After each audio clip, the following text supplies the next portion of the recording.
A graduate student loses his life in a fire, only to awaken inside the body of an otaku. There is just one issue. That otaku happens to be a minor side character from a manga. And the worst part, he never finished reading the entire series. Now, he is trapped inside a school harem story with no clue who ends up winning in the end. His plan? Stay far away from the protagonist and survive life as an ordinary background character. Because of that, he spends an entire year training until he builds the physique of an absolute human fortress. The outcome? Everyone at school is terrified of him. This story is absolutely amazing. Don't forget to leave a like and share your thoughts in the comments. And without wasting any more time, let's jump straight into the video. The protagonist begins the story drenched in cold sweat, completely overwhelmed by the bizarre situation he finds himself in. At that very moment, a blonde girl confesses her feelings to him and reveals that she is also a huge manga enthusiast. At the same time, a red-haired girl grabs his hand and asks how things ever escalated to this point. Right after that, a third girl wearing a kimono appears and mentions that all she ever wanted was a peaceful, ordinary life. As if things were not chaotic enough, an energetic blue-haired girl suddenly joins the scene. But it turns out the entire situation was nothing more than a dream. Without warning, he jolts awake and points ahead, completely unable to understand what is happening. The young man named Kim opens his eyes in terror as he calls out for his teacher. His heart pounds wildly as he turns his head, desperately searching for his instructor. He finds himself lying in a hospital bed, covered in injuries, wondering where he is. A man then asks whether he remembers anything that happened before the accident. Instantly, memories of a blazing fire surface in his mind, where he had been trying to save his research data. Because of that memory, the young man realizes he is in a hospital, although he still has no idea why. Suddenly, his eyes widen after noticing something extremely unusual. The young man picks up a reflective object to examine his own appearance. In that instant, he is startled to discover that the face staring back at him is not his own. With his memories completely tangled together, he gradually pieces together what happened. Eventually, he realizes that he has ended up inside someone else's body. The original owner was Kim, a high school student of Japanese and Korean descent. Apparently, the boy had been involved in a car accident and remained unconscious for several days. And so, the protagonist who died during the fire inherited the young man's body. The boy feels relieved because he has finally escaped his miserable life as a graduate student. Even so, he believes it would be foolish to let his guard down, since anything could still go wrong. After arriving at his new home, he wonders how he is supposed to adjust to this completely different life. His new mother tells him to get plenty of rest, and he heads upstairs. As he reaches the entrance to his new room, it feels as though his body already recognizes the place. The young man feels uneasy about invading another person's personal space and carefully steps inside. However, the moment he opens the door, he is completely stunned by the sight before him. His eyes grow wide as he struggles to believe what he is seeing. The room is filled with countless anime posters and collectibles. At that moment, he realizes that the previous owner of this body had been a genuine otaku. The discovery leaves him speechless as he comes to terms with the fact that the room belonged to a devoted anime fan. The situation confuses him so much that he remains seated on the floor while a strand of hair sticks up dramatically. Anime physics working overtime. He starts questioning whether he can truly continue living while pretending to be Kim. The protagonist thinks that acting differently might make his parents suspicious, but he knows absolutely nothing about these hobbies. With no idea what to do next, he studies one of the posters on the wall and notices something odd. After taking a closer look, he realizes that the character in the illustration bears a striking resemblance to Kim. The discovery shocks him so much that he loses his balance and falls backward. He cannot believe that the poster belongs to such a specific manga series. Cold sweat runs down his face as he wonders if this could somehow be an elaborate trap. To confirm his suspicions, he checks the bookshelf and finds manga from every genre imaginable, ranging from action to romance. He then picks up a volume featuring a particularly unusual cover and an eye-catching title. The protagonist feels that the character on the cover looks familiar, and before long, he remembers where he has seen it before. He then recalls Scramble Love, a shoujo manga that sold more than 10 million copies. The series followed all the classic romantic comedy formulas and earned tremendous praise because of it. However, the original ending completely disregarded every major heroine. The fandom erupted in outrage when the unexpected conclusion crowned the childhood friend as the winner. Yes, the internet survived, barely. After noticing so many similarities, he decides to read it to determine whether it is truly the same story. As he continues reading, his shock intensifies until he finally exclaims, "This is a crime." The story frustrates him so much that he cannot stop himself from shouting aloud.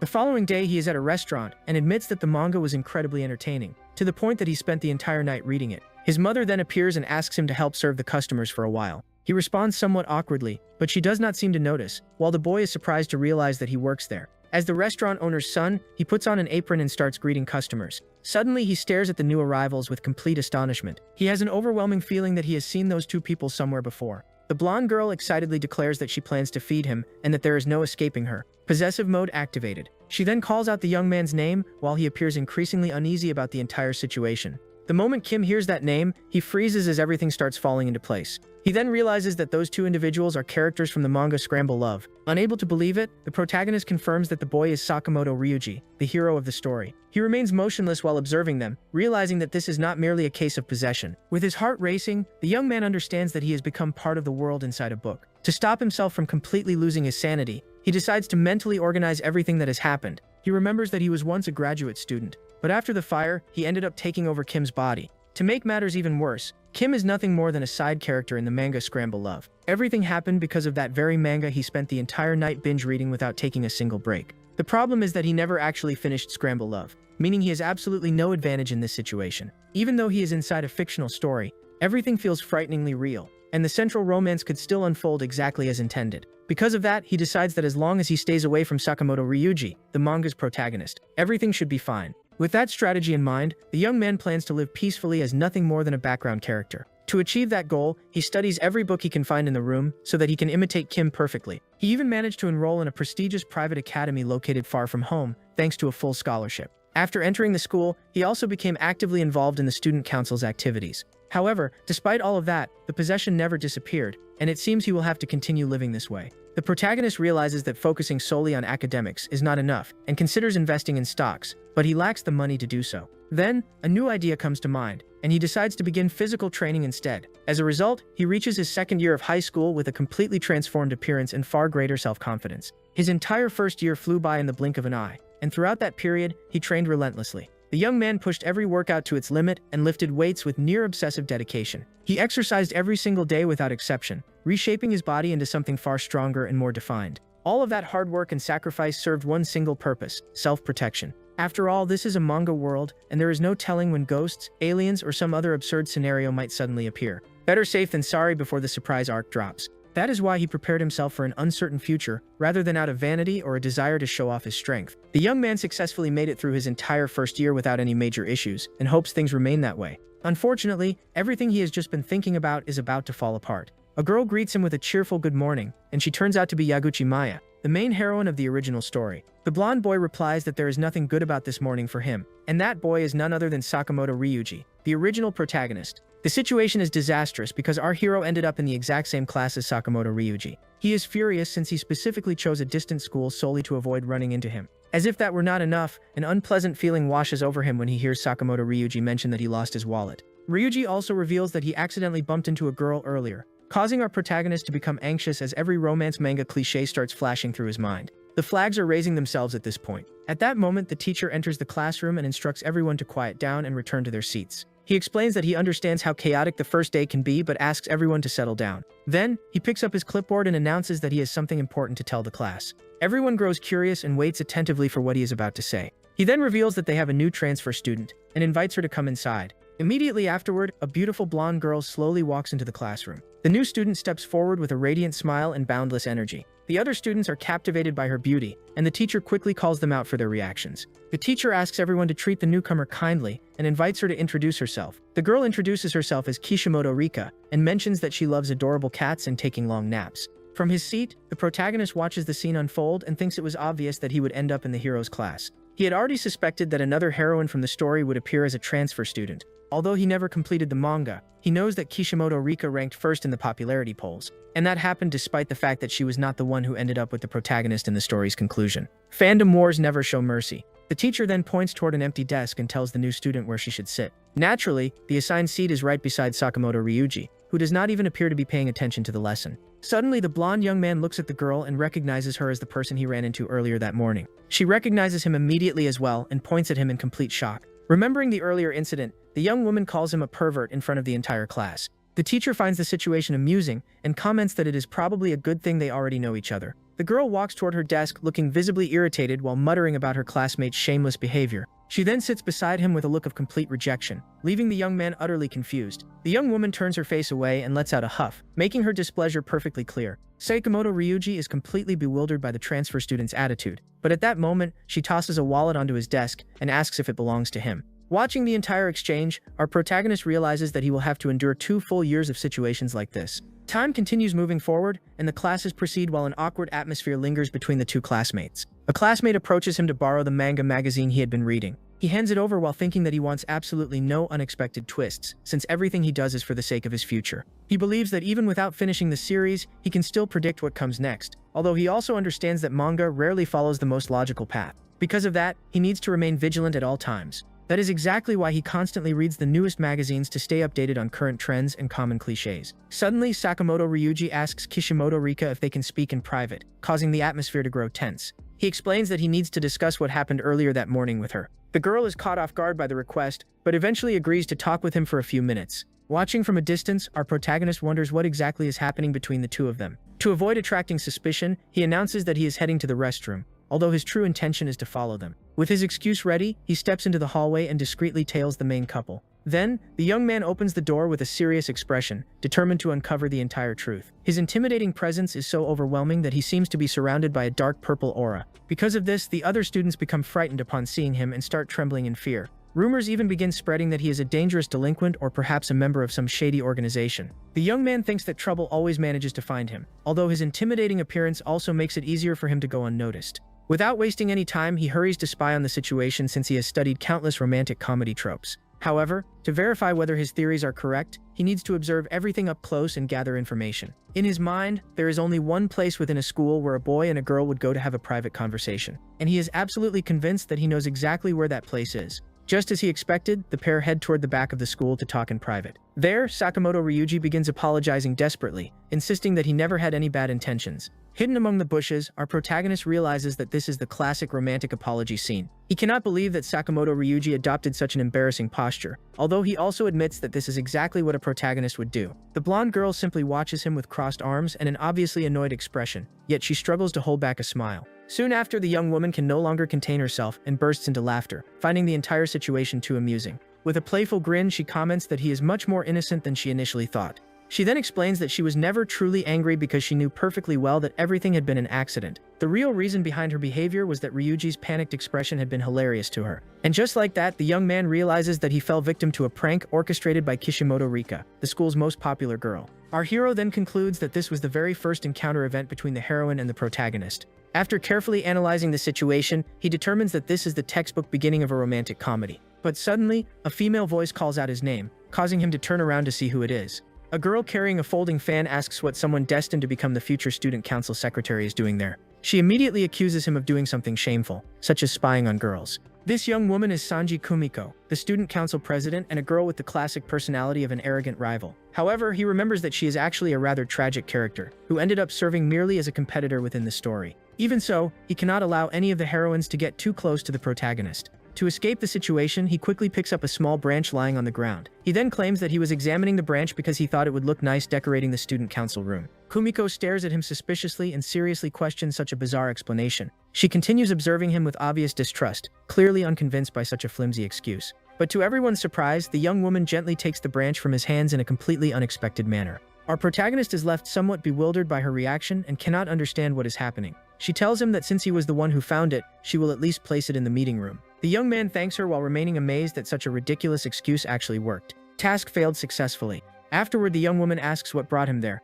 especially since the beginning of the semester is usually so hectic. She also reveals that she plans to have lunch with the student council members, and has granted him a special opportunity to join them. Because of that, she tells him to hurry to the cafeteria before all the seats are taken. Confused, the protagonist replies that there is nothing there that matches her tastes. With a calm smile, she tells him that he does not know her at all. She then asks whether he is implying that she does not understand the preferences and habits of ordinary people. Kumiko recalls a pork rice bowl she once ate and confidently states that she would have no problem eating something like that. He gets the feeling that the girl is subtly flaunting her wealth while trying to appear relatable. He then explains that the school cafeteria does not even serve that kind of dish. She asks what meals are available there, and he answers that they offer something similar called gyudon. The young woman shows an uncomfortable expression and thinks that the name sounds rather strange. With obvious reluctance, she asks whether she will really have to eat something like that, appearing far from convinced. Our hero seizes the opportunity to tease her slightly by reminding her that she had just been boasting about being different from everyone else. At that moment, Akai Shinjiro, the student council vice president, finally arrives after locating her. The bespectacled young man immediately recognizes Kim and seems to understand the situation perfectly. Without hesitation, the vice president begins scolding our protagonist for skipping student council activities. Akai further reveals that the poor student council president even skipped her own meal to come looking for him. The young man becomes confused and cannot understand why anyone would do something so excessive for his sake. With her face turning bright red, The young woman immediately denies everything and insists that she was never worried about him. The vice president then steps in front of her and declares that he will no longer tolerate such disrespect. He even makes something resembling a loyalty oath while the young woman rushes him along because her food is getting cold. Akai eventually escorts the girl away while warning that if he continues behaving this way, the Akai family will not stand by idly. Our protagonist is left behind in complete confusion, unable to understand anything that just happened. After all of that chaos finally settles down, time continues to pass until the school day eventually comes to an end. Once classes are over, the young man heads toward the subway station to make his way back home. As he walks, he reflects on how the day of the protagonist's main event marks the true beginning of the story. Thanks to the intense training he underwent over the past year, everyone prefers to keep their distance from him, and his plan of living as a mere side character seems to be working perfectly. For now, NPC mode remains a complete success. If things continue this way, he will have no reason to interact with the protagonist. Just then, the station display indicates that the next train will arrive in 10 minutes. While waiting, he approaches a vending machine. Although the can drops as it is dispensed. Holding the drink in his hand, he thinks that as long as he continues living like a background character, everything should be fine. However, just as he starts believing everything is going smoothly, someone grabs his arm. Startled, the young man turns around to see who interrupted him. To his immense surprise, the person standing before him is none other than the transfer student, Kishimoto Rika. The protagonist is completely bewildered and wonders why she is standing right in front of him. The girl mentions that she was worried and is relieved that she managed to find him so quickly. She then steps a little closer and asks him how to get to a certain location. Although he knows exactly where that place is, what truly puzzles him is how she knows his name. With a cheerful smile, the young woman points to the name tag on his uniform. Kishimoto Rika calls him Kim and reminds him that his name is clearly written there.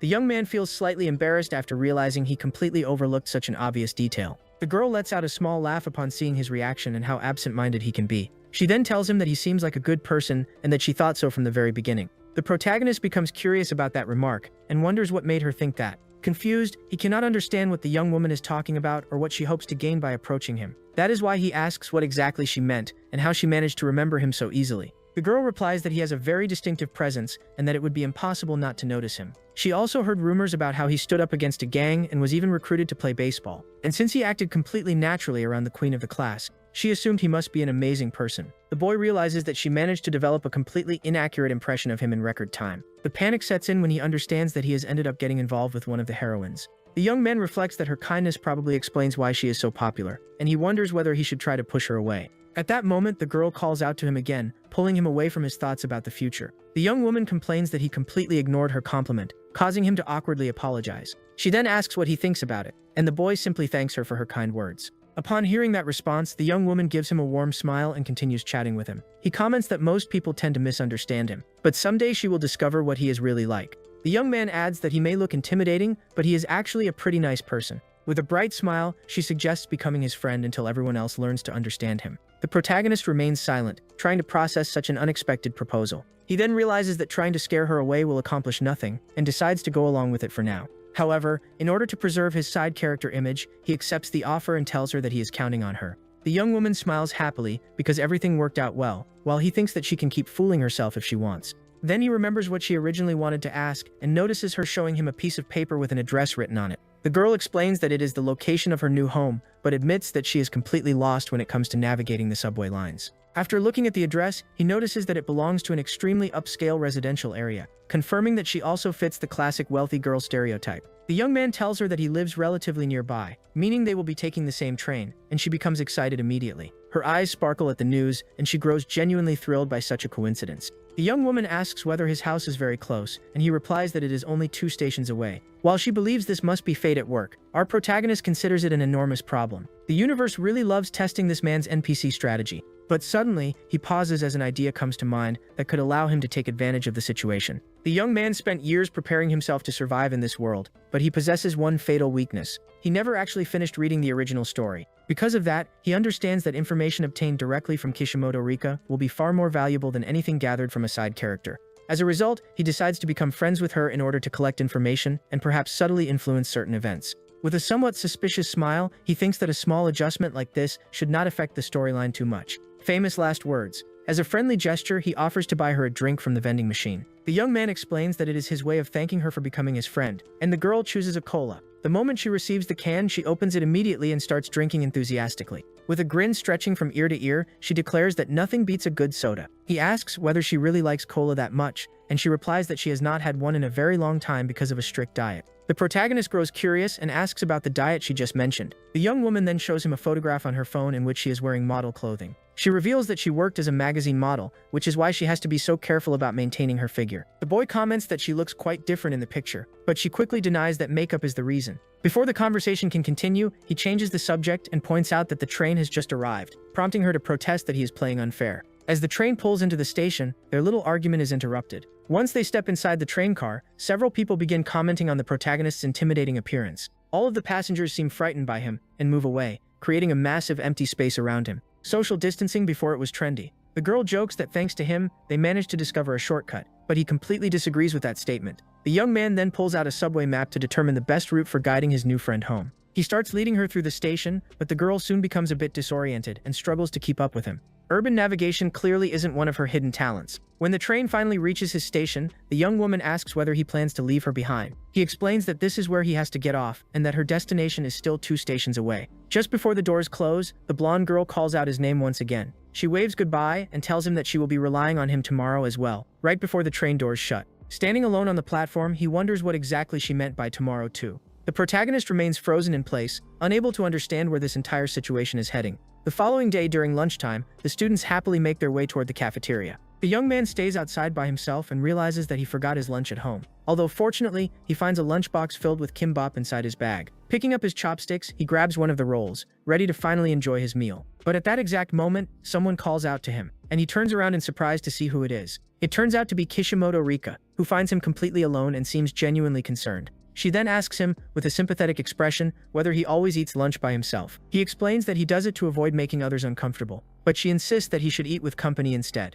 The young man replies that it is simply easier this way, and that his classmates just need some time to get used to him. The girl appears somewhat uneasy with that answer, and says she will try to be patient, although she doubts that he is truly that lonely. At that moment, a sudden idea crosses her mind, and her eyes light up. The girl stares at the lunchbox with great curiosity, intrigued by the variety of food inside. Recognizing the kimbap from Korean dramas, she excitedly asks if she can try some. The young man agrees, somewhat surprised, and wonders how she manages to switch moods so quickly. Mood swings faster than an anime opening transition. She then asks whether she is supposed to cry about it, and immediately suggests that they start having lunch together from now on. He warns her that he does not bring kimbap every day, causing the young woman to become annoyed as she explains that was not the point at all. The boy realizes that, without noticing it, he has grown quite close to her, and that he does not dislike her company whatsoever. The young woman picks up one of the rolls with her chopsticks and tastes it with great enthusiasm. She absolutely loves the flavor and asks whether his family truly owns a Korean restaurant. Sitting on a nearby bench, she thanks him for the meal and asks him to pass her gratitude along to his mother as well. Afterward, she offers him a piece of Japanese omelet in exchange for a bit more kimbap. The young man accepts the trade and immediately takes a piece of omelet from her lunchbox.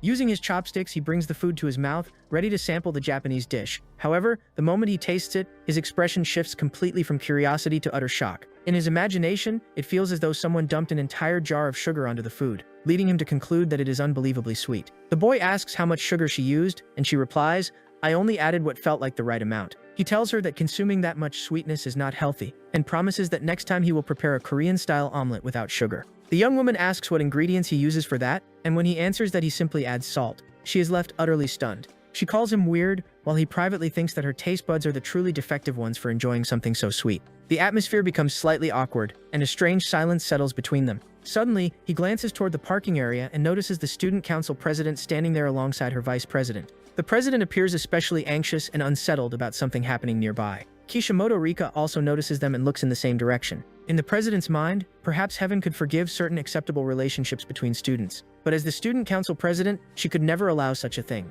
Our protagonist is completely bewildered and has no idea what she is talking about. The vice president then declares that a boy and a girl eating lunch alone together constitutes an inappropriate relationship. Immediately afterward, he confronts the young man and accuses him of making excuses after being caught in the act. The protagonist instantly denies the accusation and insists that he is not trying to justify anything. However, Kishimoto Rika remarks that meeting alone for lunch every day might indeed seem a little unusual. Upon hearing that, the president becomes so nervous that she starts stuttering as she asks whether Rika is trying to imply something. At that moment, Kishimoto Rika appears to remember something and points at her while calling her the gloomy president. The black-haired young woman is left utterly horrified and confused by that nickname. Rika explains that there is a rumor about her always walking around alone and that she now completely understands why. Furious, the president shouts that her uniform symbolizes the dignity of the student council. The blonde girl responds that she should simply embrace it because everyone thinks it looks like cosplay, and there is nothing wrong with that. The president is devastated after discovering that the students mock her by calling her a cosplayer. Critical hit. Emotional damage activated.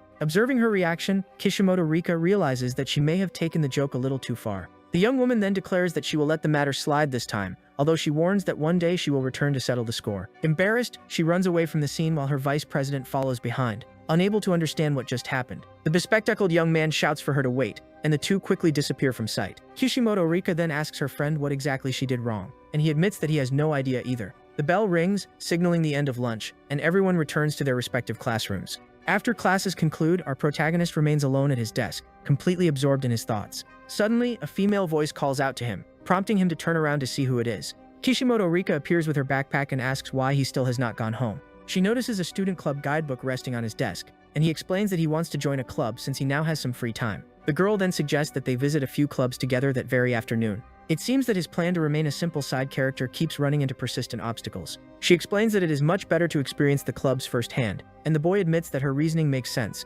He eventually agrees to her proposal and says they should get started right away, filling the young woman with excitement. The young man then reveals that he intends to visit every single club in the school, leaving Kishimoto Rika completely stunned. With a somewhat suspicious smile, he explains that he has a very specific reason for doing so. He wants to discover the limits of his physical abilities across different sports disciplines. With that objective in mind, their first destination is the soccer club. There, one of the players unleashes a powerful shot toward the goal, but the ball flies completely off target, prompting the goalkeeper to complain about his terrible aim. At that moment, two troublemakers start mocking them, saying they cannot even score a goal. The club members grow irritated and ask them to stop interfering with practice. One of the delinquents grabs the ball and confidently declares that scoring is incredibly easy. A player immediately responds to him, and the thug arrogantly asks who he thinks he is talking to. Suddenly, the captain of the soccer team appears, causing both troublemakers to flinch. With a stern expression, the captain tells them to clear the field so they can continue practicing. The pair recognizes him as Ryohei, the third-year team captain, and instantly become intimidated. Without wasting any time, they hurriedly apologize and insist that they were just about to leave. One of the players thanks the captain,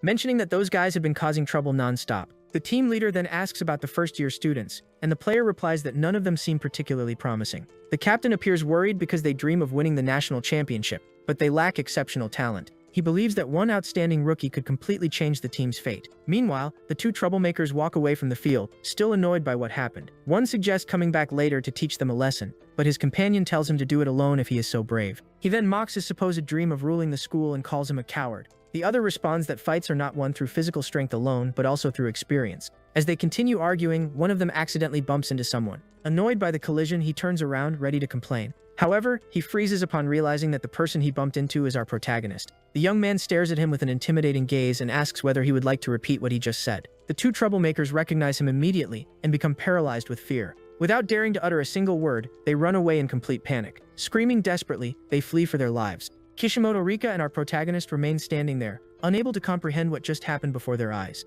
The other students comment that, as expected, he managed to defeat the bullies using nothing but a single glance. The girl then scolds him, telling him that he cannot keep intimidating everyone. To her, his normal expression alone is already a major problem, leaving him utterly speechless. At that moment, he realizes that becoming an ordinary side character will be far more difficult than he originally imagined. Meanwhile, one of the players organizes the training balls by himself. Suddenly, he glances to the side as if noticing someone's arrival. Just then, the protagonist and his new friend appear near the field. Upon seeing them, the player is completely taken aback. He wonders what Kim is doing there and cannot help feeling intimidated by his presence. The young man places a hand on his teammate's shoulder to reassure him. He then comments that someone like Kim would never be interested in joining the soccer club. The captain recalls the rumors he had heard about Kim, but after seeing him in person, everything suddenly makes sense. He does not look like an ordinary delinquent at all. With that physique, he already possesses the build of a national-level athlete. Thinking that, the team leader decides to recruit him at any cost. Our hero asks whether everything is all right, and the captain apologizes before explaining the admission test. The exam turns out to be remarkably simple. They place a soccer ball on the penalty spot. The challenge is to kick it toward the goal with as much power as possible. Although he only gets a single attempt, the young man thinks that if he only has one chance, he might as well use his full strength. With that decision made, he chooses to take the challenge completely seriously. He prepares to unleash the strongest kick he possibly can. He concentrates all of his energy and adjusts his posture to generate the maximum amount of force. His muscles tighten as he gets ready to unleash monstrous strength measured in hundreds of kilograms. Gym arc paying dividends. Then, he strikes the ball. An intense purple aura seems to erupt around him due to the overwhelming power he releases. His leg moves at incredible speed and connects with the ball with flawless precision. The shot is so devastating that the ball becomes nothing more than a blur impossible to follow with the naked eye. The team members stare at the scene in complete disbelief. The captain exclaims that the kick was absolutely insane and admits that he could not even see the ball at all. As he stares at the empty goal, he struggles to comprehend the unbelievable speed behind that shot. One of the players is left terrified, wondering what on earth he just witnessed. Out on the field, the soccer ball has been completely obliterated. While looking at the remains, our hero begins to wonder if he might have gone a little overboard. Just a little, maybe enough to traumatize the entire club. After giving it some thought, he decides that soccer is definitely not the right choice for him. He then turns to Kishimoto Rika and asks which clubs they should check out next. The young woman immediately becomes excited, while the captain wonders if he truly intends to visit every sports club in the school. The rumor spreads like wildfire, and before long everyone is saying that he is touring the clubs to crush each one of them. The news generates tremendous excitement, and a crowd starts gathering so they do not miss the spectacle. Among the onlookers, a mysterious girl observes the situation and remarks that he has finally begun to make his move. Later, at the basketball club, he shatters the backboard with an overwhelming slam dunk. He then visits the baseball club, where his batting power is so ridiculous that he nearly hits one of the members. At the tennis club, the force behind his swing leaves an enormous mark on the court. Afterward, Kishimoto Rika crosses several more clubs off their list of athletic activities. The girl excitedly celebrates the fact that they managed to visit so many clubs in a single day. The young man then asks how many clubs are still left to explore. With a mischievous smile, she declares that she finally understands exactly what information he wants. Immediately afterward, she puts on a pair of glasses and adopts an overly professional demeanor. She then announces that she will answer using all the knowledge she has gathered about the various clubs. The protagonist is completely bewildered by her performance and has no idea what is happening. The young woman explains that, excluding the clubs they could not visit that day, there are still 3 options remaining. The first is track and field, which helps develop concentration and physical endurance. The second is swimming, which is ideal for improving cardiovascular fitness and strengthening the entire body. The third is kendo, a discipline centered around self-control and mental resilience. With that, she concludes her analysis and states that those are the 3 remaining clubs. He thanks her for the explanation, although he comments that such an extensive report was unnecessary. The young woman then asks where he plans to go next and offers to guide him there. The young man suddenly changes the subject and asks whether she has ever acted before. The question causes her to blush instantly. He remarks that she seems remarkably good at playing different roles, and the young woman nervously attempts to explain herself. She admits that the topic is somewhat embarrassing for her, but eventually confesses that she used to do something quite similar to acting. The protagonist is completely shocked and immediately begins imagining various possibilities. He instantly gets a bad feeling about it. He even considers that this revelation might completely break the conventions of the genre. Although he decides to put the matter aside for now, he concludes that it is better to investigate everything in advance. Suddenly, the girl grabs his arm and pulls him back to reality. She hurriedly reminds him that they still have 3 clubs left to visit. Noticing how nervous she seems, he decides not to press the subject any further. The young man suggests starting with the kendo club, and she agrees to take him there. When they arrive, they discover that a massive crowd of students has gathered outside the dojo. One of the students stares at his phone with an expression of complete astonishment. The crowd erupts with excitement as they announce that Kim has finally arrived at the kendo club. Many people comment that he has already wreaked havoc across several clubs and looks even more intimidating in person. Even a reporter from the school newspaper is too frightened to approach him for an interview. At that moment, Kishimoto Rika takes on the role of an impromptu representative and tells the reporter to speak with her instead. Just then, the doors of the dojo begin to open slowly. On the other side stands a figure that immediately captures the protagonist's attention. A young woman points at him and accuses him of using the clubs merely as an excuse to cause trouble. She then aims her kendo sword toward him with a firm and defiant gaze. She is Fumika Yuka, the captain of the club, who boldly declares that his winning streak ends right there. The crowd praises her bravery for confronting him without showing even the slightest fear. The protagonist explains that he is only there because he is interested in the club, and asks her to explain the admission test. The captain seems to appreciate his attitude and comments that he speaks with the maturity of an adult. She then assumes a combat stance and raises her wooden sword. She explains that the match will be decided with a single strike. Fumika Yuka announces that she herself will serve as his opponent, and invites him into the dojo. The students become incredibly excited at the prospect of a duel between this supposed human weapon and the club captain. Many of them cheer for the upperclassman, hoping she will defeat him. To them, this is a spectacle that simply cannot be missed. Our hero cannot help but think that everyone is treating him like the final boss of the story. Man accidentally unlocks secret boss status. Suddenly, the captain lets out a powerful shout and demands absolute silence. Her voice carries such authority that every student freezes in fear. She then clarifies that the match will take place strictly between the two of them. She also warns that no one else is permitted to enter the dojo. Fumika Yuka threatens to personally deal with anyone who dares to ignore that rule. After hearing her warning, all the spectators immediately fall silent. No one seems eager to challenge her. Kishimoto Rika comments that this captain is operating on an entirely different level compared to everyone else. Our hero agrees and acknowledges that his new opponent possesses an extraordinary presence. He can feel an immense pressure radiating from her. At that moment, he realizes that her aura is no joke.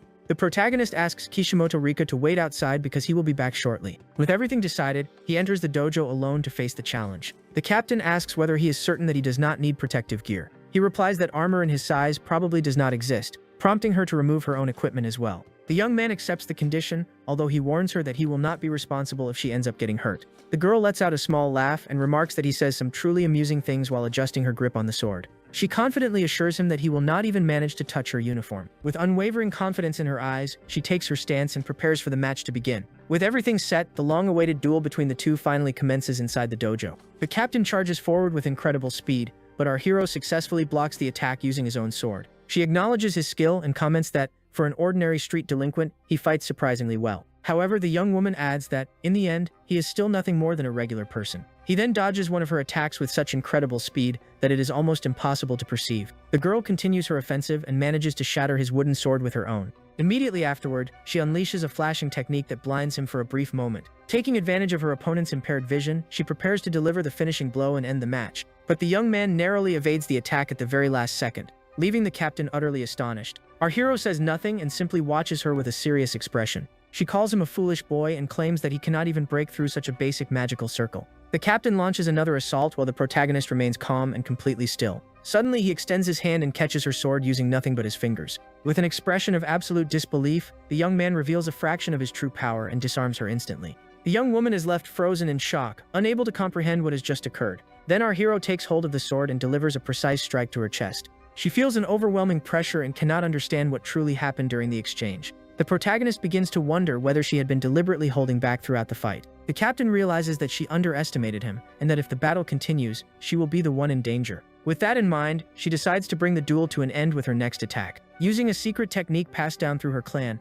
Archie rushes forward to unleash her strongest and most decisive move. Our hero remains motionless, awaiting the attack with an almost unsettling composure. He then catches the strike with a single hand, and a brilliant white light erupts at the moment of impact. The young man blocks the technique effortlessly, leaving the captain completely bewildered. No one had ever endured that technique before, and everyone believed overcoming it was impossible. With a smile, she declares that this is where it all ends for him and prepares to strike again. But suddenly she senses something unusual, causing her expression to change entirely. The young woman suffers a mysterious impact and cries out in both pain and surprise. Unable to determine what struck her, she wonders if it was some kind of killing intent manifested as an aura. The captain collapses to the ground in complete defeat, unable to understand what has just happened. In her hand are the shattered remains of her wooden sword, now broken clean in half. She then realizes that it was not an aura at all, but rather a physical attack backed by extraordinary force. The protagonist stands before her with his shirt torn apart and his muscles fully exposed. The following morning, the students in the classroom discuss everything that transpired the previous day. The rumor spreading throughout the school claims that the kendo club suffered a devastating defeat and that its captain ended up hospitalized. Everyone believes that he did all of this to take over the school and establish himself as its supreme ruler. Student imagination truly operates at maximum capacity. The young man thinks that yesterday's chaos only served to fuel the rumors even further. He also notices that Sakamoto Ryuji's behavior remains exactly the same, and that he acts as though nothing unusual happened. Our hero feels relieved by this, believing that everything will be fine as long as everyone continues living their own lives. Suddenly, a hand lands on the original protagonist's shoulder. A red-haired girl calls out his name, causing everyone present to turn their attention toward them.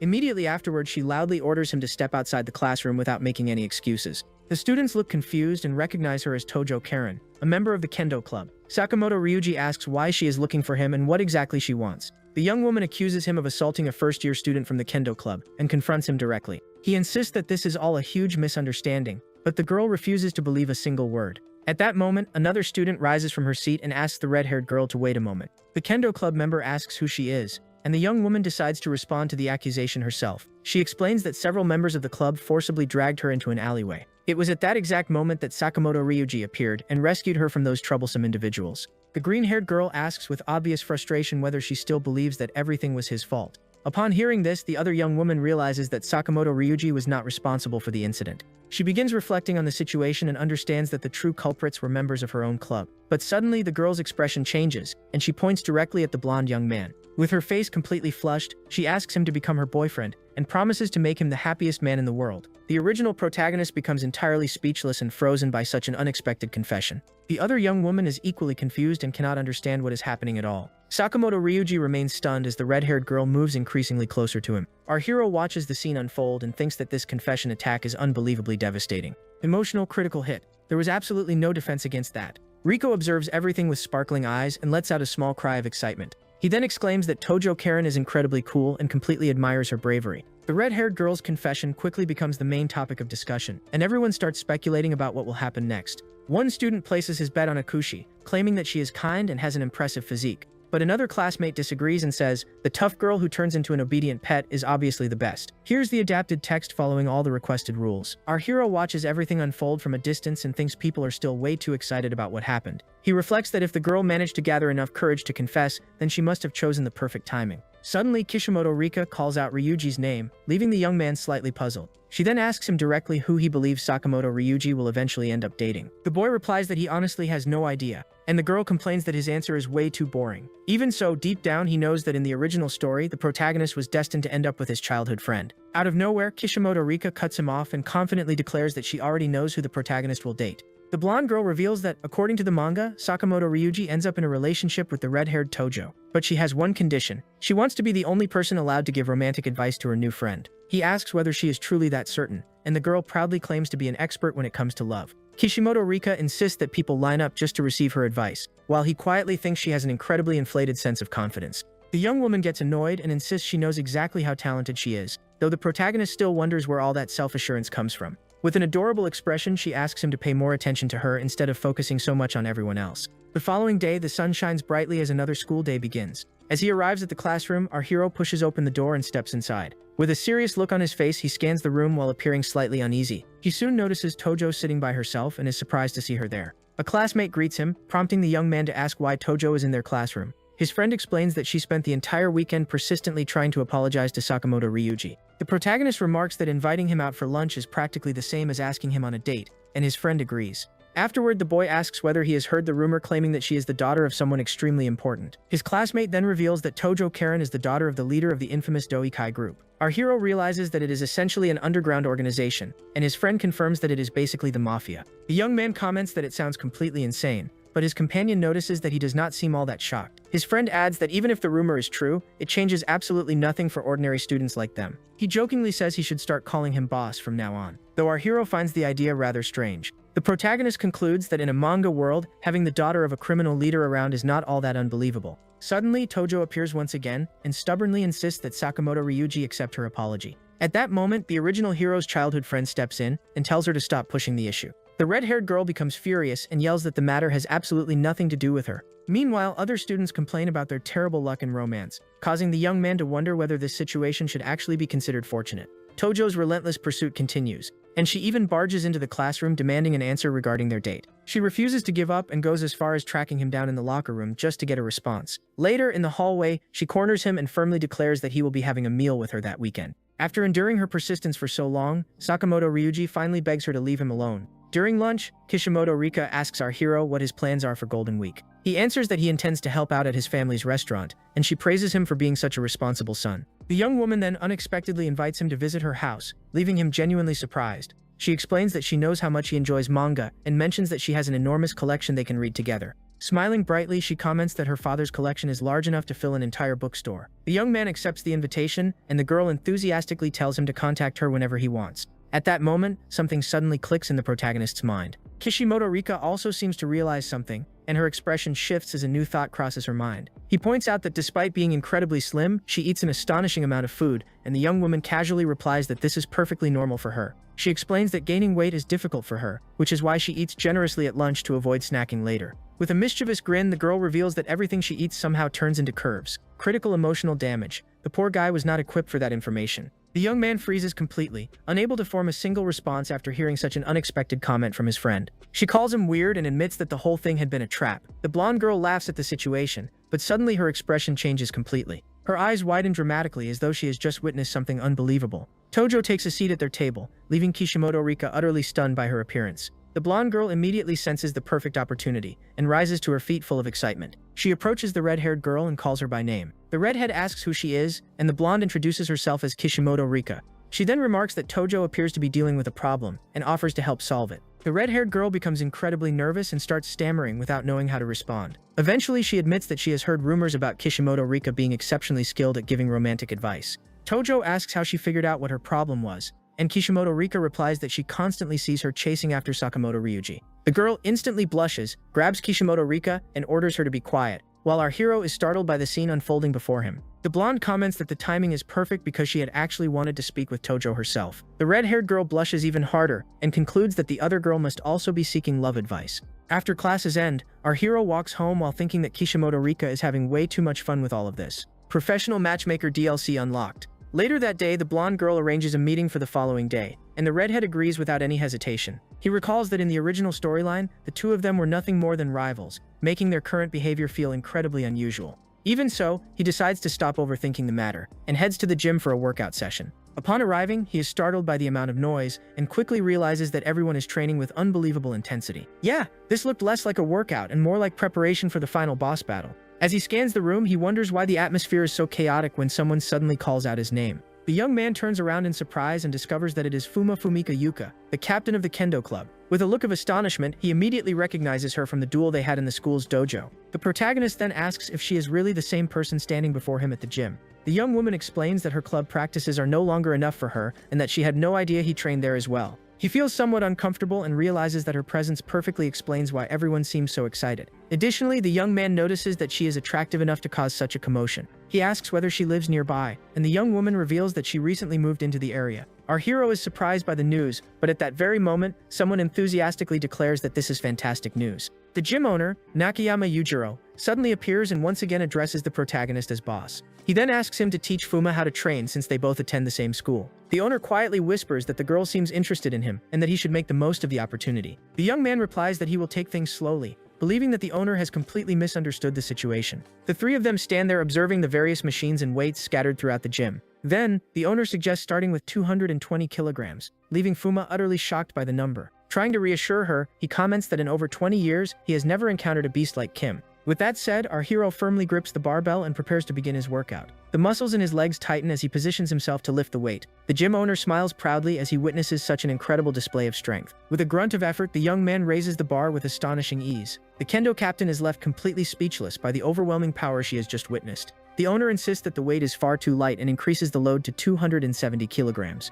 The young man successfully lifts the heavier weight through 5 complete sets, leaving both spectators completely stunned. The owner proudly boasts that he is truly a beast, while the young woman concludes that the entire situation is absurd. She admits that a physique like his should not belong to an ordinary student, and decides that he is a genuine monster. As a result, she reaches the conclusion that he must possess the legendary Supreme Yang physique she has heard about. This physique supposedly embodies the Yang energy of 100 men combined into a single body. According to ancient theories, numerous historical heroes and legendary figures were also said to possess this power. She is entirely convinced because she fought him personally and experienced that overwhelming strength firsthand during their battle in the dojo. After reaching this conclusion, she decides to immediately report her discovery to a certain individual. The following day, the group gathers outside a traditional-style residence. Once they enter the property, they receive a warm welcome, while the red-haired girl appears completely familiar with the surroundings. The young man wonders if Tojo's family truly belongs to the mafia, and whether situations like this are considered normal there. He thinks he will never grow accustomed to the strange nature of this world when a man suddenly fixes an intense stare on him. The young man is startled by the intimidating presence of the enormous individual.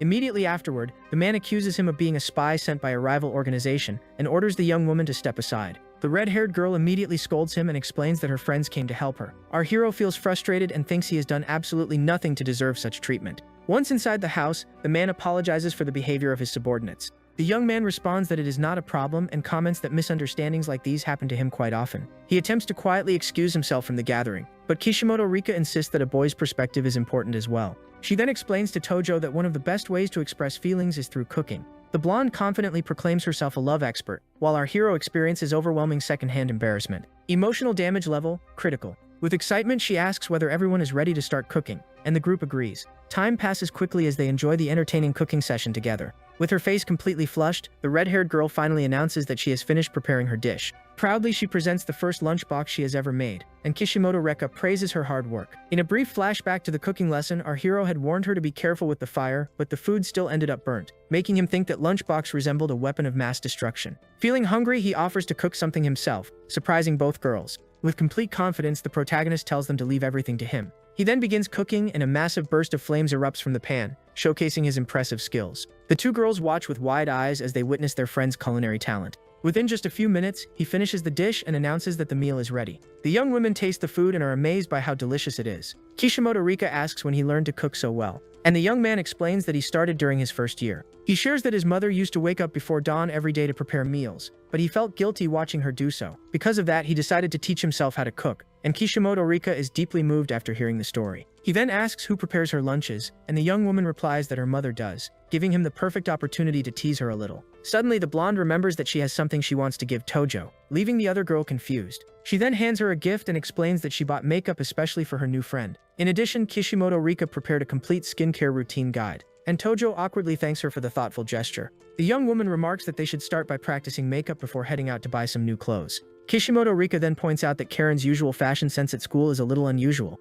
She even adds that Karen dresses like an old man, instantly causing the redhead to explode in protest. Our hero cannot help but smile as Karen firmly declares that she will master makeup for her upcoming date. Brimming with excitement, the blonde asks him to wait a moment while they freshen up a bit. He asks if she truly intends to leave him by himself, and she replies that witnessing a girl's transformation should practically be considered a crime. With that, the two girls head off to begin their makeup session, leaving our protagonist entirely on his own. The young man stands there in confusion since she had been the one insisting that a guy's opinion was important. Later that evening, he walks home while reflecting that the day had turned out to be far more enjoyable than expected. Alongside Kishimoto Rika, he genuinely hopes that Karen succeeds in getting the date she has been dreaming of. Suddenly, he stops and glances to the side, confusing the blonde girl. The young man explains that he needs to stop by a store to buy a manga magazine. He picks up a copy of the weekly issue, its cover decorated with vibrant and eye-catching colors. The girl asks if he buys that magazine every week and mentions that her father is also a huge manga fan. He asks whether she reads it as well, and she responds with an oddly nervous question about whether that makes her a good person. With flushed cheeks, she begins acting uneasy, and the young man reassures her that she is indeed a good person. He explains that she worked incredibly hard to help Karen, and that anyone capable of doing that deserves recognition. Hearing his praise, the girl becomes thoroughly embarrassed and turns away, her face turning bright red. The protagonist cannot understand why she reacted that way. While she seems to grow increasingly flustered, the girl comments that it is getting late, and hurriedly leaves the store to head home. Left standing alone, the young man wonders what happened, and eventually concludes that she probably had an urgent need to use the restroom. A highly questionable theory, but it is the best explanation he can come up with. The following morning, beneath clear skies, another school day begins. In the hallways, students whisper among themselves as they stare in amazement at someone who has just appeared. Sporting a completely refreshed appearance, Karen walks through the corridor while everyone comments on how adorable she looks. The students wonder if someone that cute had always attended the school and begin investigating which class she belongs to. Wearing a determined expression, she carries a letter decorated with an elegant seal. Soon after, she presents the letter to Sakamoto Ryuji and formally challenges him to go on a date with her. Unable to recognize her, the young man asks who she is, causing Karen to become furious immediately. Time passes, and eventually the group gathers in Shibuya for their long-awaited shopping trip. Kishimoto Rika praises Karen's challenge letter, while Karen asks everyone to start calling her by her first name. The blonde happily agrees and asks her new friend to simply call her Kishimoto Rika as well. As they browse through the women's clothing section, our hero feels as though he has stepped into an entirely different dimension. In a brief flashback, Kishimoto Rika had convinced him to join them so he could help choose outfits for Karen. The blonde spots a boutique called Marionette and immediately falls in love with an elegant dress. Without wasting a second, she drags Karen inside so she can try it on. Kishimoto Rika starts piling all sorts of outfits onto her friend, leaving Karen completely overwhelmed. Wearing a triumphant grin, she pushes Karen toward the fitting room so she can change as quickly as possible. The redhead insists that this style does not suit her at all, but Kishimoto Rika decides to take matters into her own hands. She approaches Karen and tells her to stop complaining and trust her judgment. Meanwhile, outside the fitting room, the young man wonders what exactly is happening in there. With trembling hands, Karen holds onto the skirt of her elegant new black dress. At last, she steps out of the fitting room and comments that the skirt is far too short, but Kishimoto Rika completely ignores the complaint. Our hero looks at her and tells her that the new outfit genuinely suits her very well. The young woman blushes instantly, while he thinks that Karen has undergone an incredible transformation. Character customization complete, new skin unlocked. After finishing their shopping, the group returns to the Tojo clan residence, Karen's home. Meanwhile, an important meeting is taking place inside the mansion. The clan leader surveys his subordinates with a stern expression.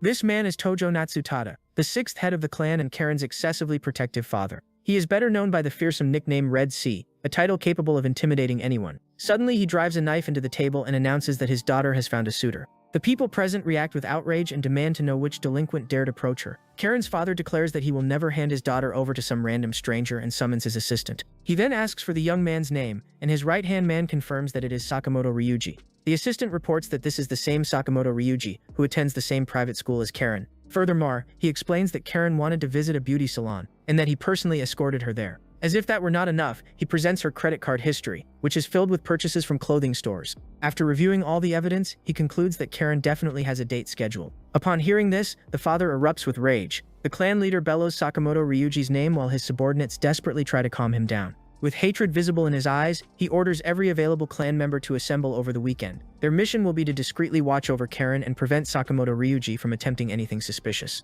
Everyone in the clan's upper ranks agrees to participate in the operation to protect the young woman. Meanwhile, the group relaxes at a cafe after their exhausting shopping adventure. Kishimoto Rika complains that she is completely drained from all the walking they did. She claims that she does not even have enough energy left to chew, although our hero notices that she continues eating without any issues. Karen sincerely thanks them for all the help they have given her, and Kishimoto Rika replies that it was nothing because they are great friends. The redhead remarks that thanks to her, the shopping trip turned out to be genuinely enjoyable. After saying that, she begins looking at the protagonist from a completely different perspective. The young woman asks whether the hamburger is enough and offers to buy him something else as well. She insists because she believes all the help she received was worth far more than just that meal. Deep down, she recalls that she initially thought he looked like a delinquent, but now she sees him in an entirely different light. The young man asks why she is staring at him so intently, and Kishimoto Rika jokingly says that he has ketchup on his face. The redhead completely falls for the prank, and the blonde asks whether she has already decided where to go for the date. Karen replies that she plans to visit a cafe and then watch a movie, but her friend claims to have a much better idea.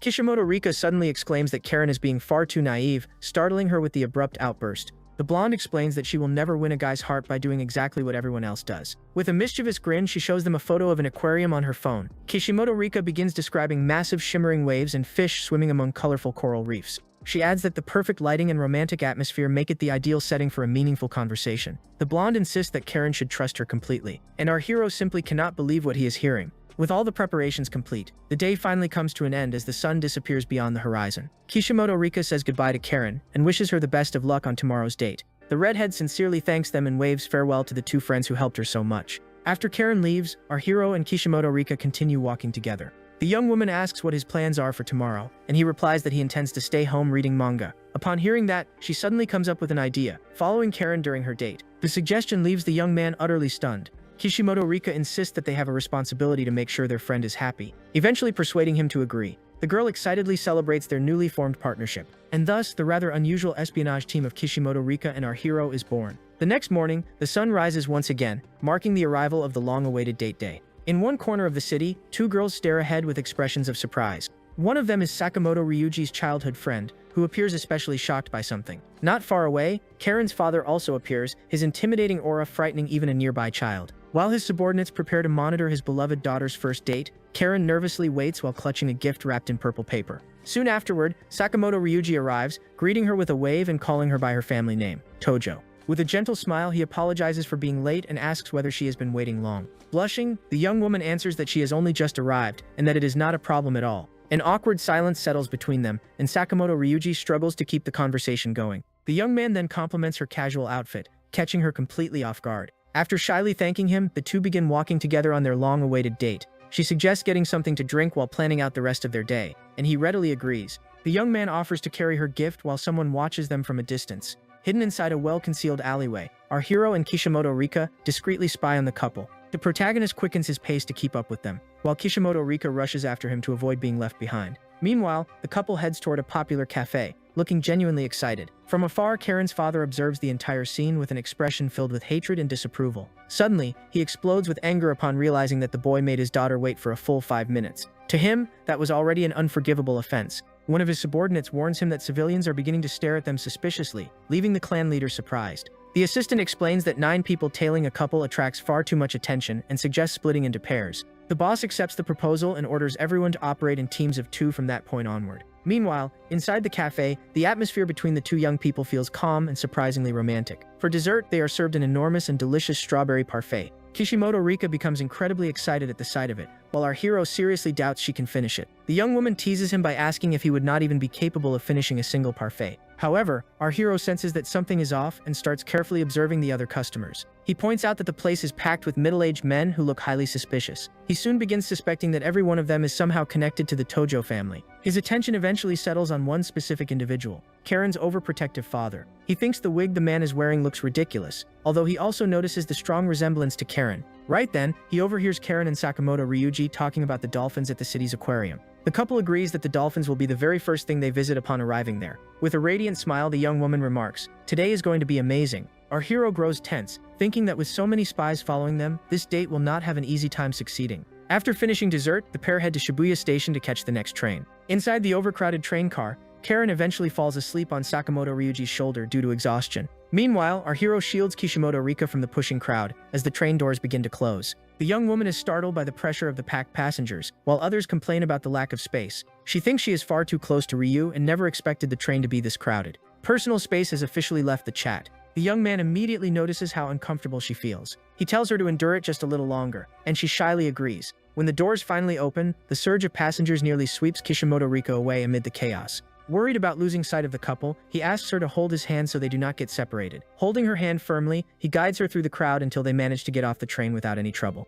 After surviving all that chaos, they finally arrive at Ikebukuro Station. Both of them are exhausted, but at least they made it out in one piece. Only then do they realize that they are still holding hands. Kishimoto Rika points out their intertwined fingers, and the young man awkwardly apologizes. As he prepares to let go of her hand, ready to step away, the girl makes a completely unexpected request. With a gentle smile, she tells him that next time she would like him to hold her hand a little more carefully. Our hero immediately becomes flustered and starts wondering what exactly she meant by that comment. Suddenly, the traffic light turns red, causing them to lose sight of the couple across the street. He tries to reassure her, reminding her that since the aquarium is their final destination, they can simply head there directly. Once they arrive, they are greeted by an enormous crowd, prompting the subordinates to complain. No one had anticipated such a massive turnout on a weekend morning, leaving them completely overwhelmed. The young man notices the clan members and realizes he must avoid being recognized at all costs. Because of that, he hides together with Kishimoto Rika to avoid attracting the organization's attention. From a distance, Karen's father spots him and becomes suspicious of the hooded figure. The assistant recognizes Kim and also identifies the girl accompanying him. In a brief recollection, he remembers how both of them helped Karen prepare for her date. Armed with that information, the clan leader concludes that they are there to support his daughter rather than ruin the occasion. He then decides to follow Karen's friends instead of interfering with the date himself. Without delay, he gathers his men and begins tailing our hero and Rika closely. Meanwhile, inside the aquarium, the couple is captivated by the beauty surrounding them. Sakamoto Ryuji invites her further inside, and Karen becomes thrilled while admiring the fish. Nearby, two troublesome students recognize the original protagonist. One of them smirks unpleasantly and asks his companion who that guy wandering around is. He quickly remembers that it is the same person who got them expelled from the kendo club, and anger immediately fills his face. Filled with resentment, he declares that this time he has no intention of letting him get away. Inside the aquarium, our hero and Kishimoto Rika continue discreetly observing the couple from afar. The dim lighting makes it difficult to see them clearly, but the chemistry between them appears undeniable. The young man realizes that the date is going much better than he had expected. Karen wears a radiant smile and seems to cherish every moment spent with Sakamoto Ryuji. He then starts questioning whether it is really necessary to keep spying on them. After exploring the aquarium, the couple heads to Minami Ikebukuro Park for a picnic. Kishimoto Rika has prepared a genuine feast filled with delicious-looking kimbap and inari sushi. Our hero is surprised by the enormous amount of food, while the young woman appears more excited than ever. She then comments that they can now enjoy their meal while continuing to monitor the couple. Sakamoto Ryuji remarks that the aquarium visit was incredibly enjoyable, and Karen happily agrees as she recalls the fish they saw. With obvious nervousness written across her face, the redhead offers him the lunch she personally prepared. Kishimoto Rika worries about her friend, but our hero explains that she is simply anxious because it is her first time doing something like this. The blonde recalls that Karen spent 3 entire days practicing and even sought advice to get everything right. With trembling hands, the young woman presents the lunchbox to the boy, who examines it carefully. He is genuinely impressed by how the food looks and comments that it appears amazing. The blonde young man picks up one of the onigiri to taste it. Keeping her eyes fixed on him, the redhead nervously waits for his reaction. After taking a bite, his expression changes completely because of the flavor. With his mouth still full, he gives a thumbs up to show his approval. Seeing that response, the young woman's face lights up with happiness, and her eyes begin to sparkle. Filled with excitement, she offers him a piece of chicken, causing the young man to blush slightly. He then opens his mouth to accept the food offered by the enthusiastic girl. With a hopeful smile, she watches the interaction as the atmosphere becomes increasingly romantic. Encouraged by the moment, the young woman urges him to continue trying the rest of the dishes. Sakamoto Ryuji praises every item she prepared, and Karen is overjoyed that he enjoys everything. Watching from afar, our hero tells Kishimoto Rika that she should start eating as well, and she agrees. Meanwhile, Sakamoto Ryuji offers Karen some of his own onigiri. He explains that he is full for now but plans to keep tasting her food later. With her face completely red, the young woman realizes that this truly feels like a real date. Kishimoto Rika comments that the two seem to get along incredibly well, and he agrees with her observation. However, the blonde feels that something is off because everything is going far too perfectly. With a dreamy expression, she mentions that she would love to experience a date like this someday. Our hero takes the opportunity to tease her a little about her self-proclaimed status as a love expert. The blonde then admits that she has never actually been on a date and that everything she knows comes from reading manga. Truly the most reliable source possible. Or maybe not. When the picnic comes to an end, the couple begins packing up their belongings to leave. Our hero says that he intends to continue watching over them a little longer, but she insists that they have already done enough for their friends. The young man completely ignores that excuse, causing the girl to become irritated. With a calm smile, he simply watches the couple, who seem to be sharing an excellent connection. From a distance, the two amateur spies begin to think that the moment for a major confession may finally be approaching. But suddenly, our hero notices something unusual and widens his eyes in surprise. Karen's gift is lying abandoned on the ground, and Sakamoto Ryuji appears to be dealing with some sort of problem. The two troublesome former members of the kendo club show up at the park and approach the couple. Wearing malicious smiles, they declare that they have finally found him and proceed to call him a delinquent. Looks like the universe really said, "No peaceful date for you today." He stared in shock as he spotted them standing there, while Karen had absolutely no idea what was going on. From a distance, our hero and Kishimoto Raika watched the situation unfold, with the same level of confusion. The troublemakers immediately started accusing him of being a womanizer who constantly jumped from one girl to another. Kishimoto Rika suggested calling the police, but he replied that he would step in himself if things escalated. The aggressors moved even closer as Sakamoto Ryuji prepared himself for a fight. At that moment, our hero remembered that these two were the first-year students who had been expelled from the kendo club. In a brief flashback, one of the original protagonist's friends explained everything that had happened. Those two had been kicked out of the club, and despite being outnumbered, Sakamoto Ryuji had managed to defeat them. Still bitter over what happened, they complained that they could no longer see the captain, immediately irritating Karen. She called them idiots and pointed out that they still failed to understand why they had been expelled in the first place. The pair instantly recognized her and began mocking her new appearance and outfit. With smug grins, one of them asked whether she was really dating a loser like him. They continued ridiculing her, claiming she was way out of his league and should just stay at home. Sakamoto Ryuji yelled at them to shut up and stepped in front of Karen to protect her, but the delinquents revealed they had not come alone and had brought backup. One of them called for his older brother, causing Sakamoto Ryuji to immediately become cautious. Soon after, a muscular blonde man arrived and introduced himself as the older brother. They identified him as Hayashi, a legendary figure from Kitayama, who according to rumors was still active. Sakamoto Ryuji urgently told Karen to run away, but she refused to leave him behind. The delinquent grew irritated by their behavior and ordered them to stop acting like heroes. With a swift motion, he grabbed Karen by the wrist and pulled her toward him. He then suggested they go have fun together, and told her to forget about that useless guy. Sakamoto Ryuji shouted at him to let her go, but the thug dismissed him as nothing more than a nuisance. With one powerful blow, he sent the boy flying and prepared to continue his assault. At that moment, our hero stood up and instructed Kishimoto Rika to remain where she was. While the delinquent continued holding Karen, she desperately called out Sakamoto Ryuji's name. The aggressor claimed everything was fine and insisted he was simply taking his girlfriend with him. He took another step forward, but a dark purple presence began emerging behind him. Then our hero appeared before him with an icy gaze filled with anger. Grabbing the man's arm with crushing force, he made him release Karen, drawing out a scream of pain. With a single motion, he hurled him away, leaving everyone stunned. Wearing a cold expression, he warned him that he would not repeat himself and ordered him to keep his hands off his friend. The aggressor stood back up in confusion and called him boss, unable to understand where he had come from. Annoyed, he demanded a fair fight and accused him of attacking without warning. Our hero unleashed an overwhelming presence, causing the delinquent to wonder what kind of training he had undergone. Even so, he convinced himself it had only been a surprise attack, and that he was merely facing a strong civilian. Meanwhile, Karen's father observed everything from afar and wondered whether he should intervene. He remembered how he had lost track of the couple and started panicking. Just moments ago, they had been having lunch in the park, and suddenly they had vanished. His assistant eventually located them and pointed toward their position in the middle of the park. The clan leader saw his daughter being grabbed and prepared to take action. Rage consumed him at the sight of someone daring to lay a hand on his beloved Karen. One of his subordinates asked if he should bring the tools, but the boss ordered him to wait. The clan head insisted they did not need to interfere in a fight between youngsters, and continued watching. Standing behind everyone, our hero released an intense dark purple aura that intimidated all the troublemakers. Karen's father felt a suffocating pressure as the atmosphere became unbelievably heavy. Suddenly, he remembered experiencing that exact sensation once before. That presence reminded him of Ivan, the feared Russian mafia leader known as the Destroyer. During a meeting held in Japan, he had felt that same overwhelming terror. To him, it was the presence of a true monster capable of striking fear into anyone. Because of that, he found it impossible to believe such an aura could come from an ordinary student. Our hero decided he would no longer follow the original storyline, and would protect his friends in his own way. After making that decision, he prepared to deal with the trash standing before him. He then instructed Tojo to take Sakamoto Ryuji away and leave the rest to him. The young woman tried to object, but he interrupted her and assured her that he would not lose to people like them. The delinquent grew furious at being ignored, and decided to fight with everything he had. Charging forward, he threw a punch, but our hero remained calm and motionless. He followed up with a barrage of strikes, yet not a single one landed.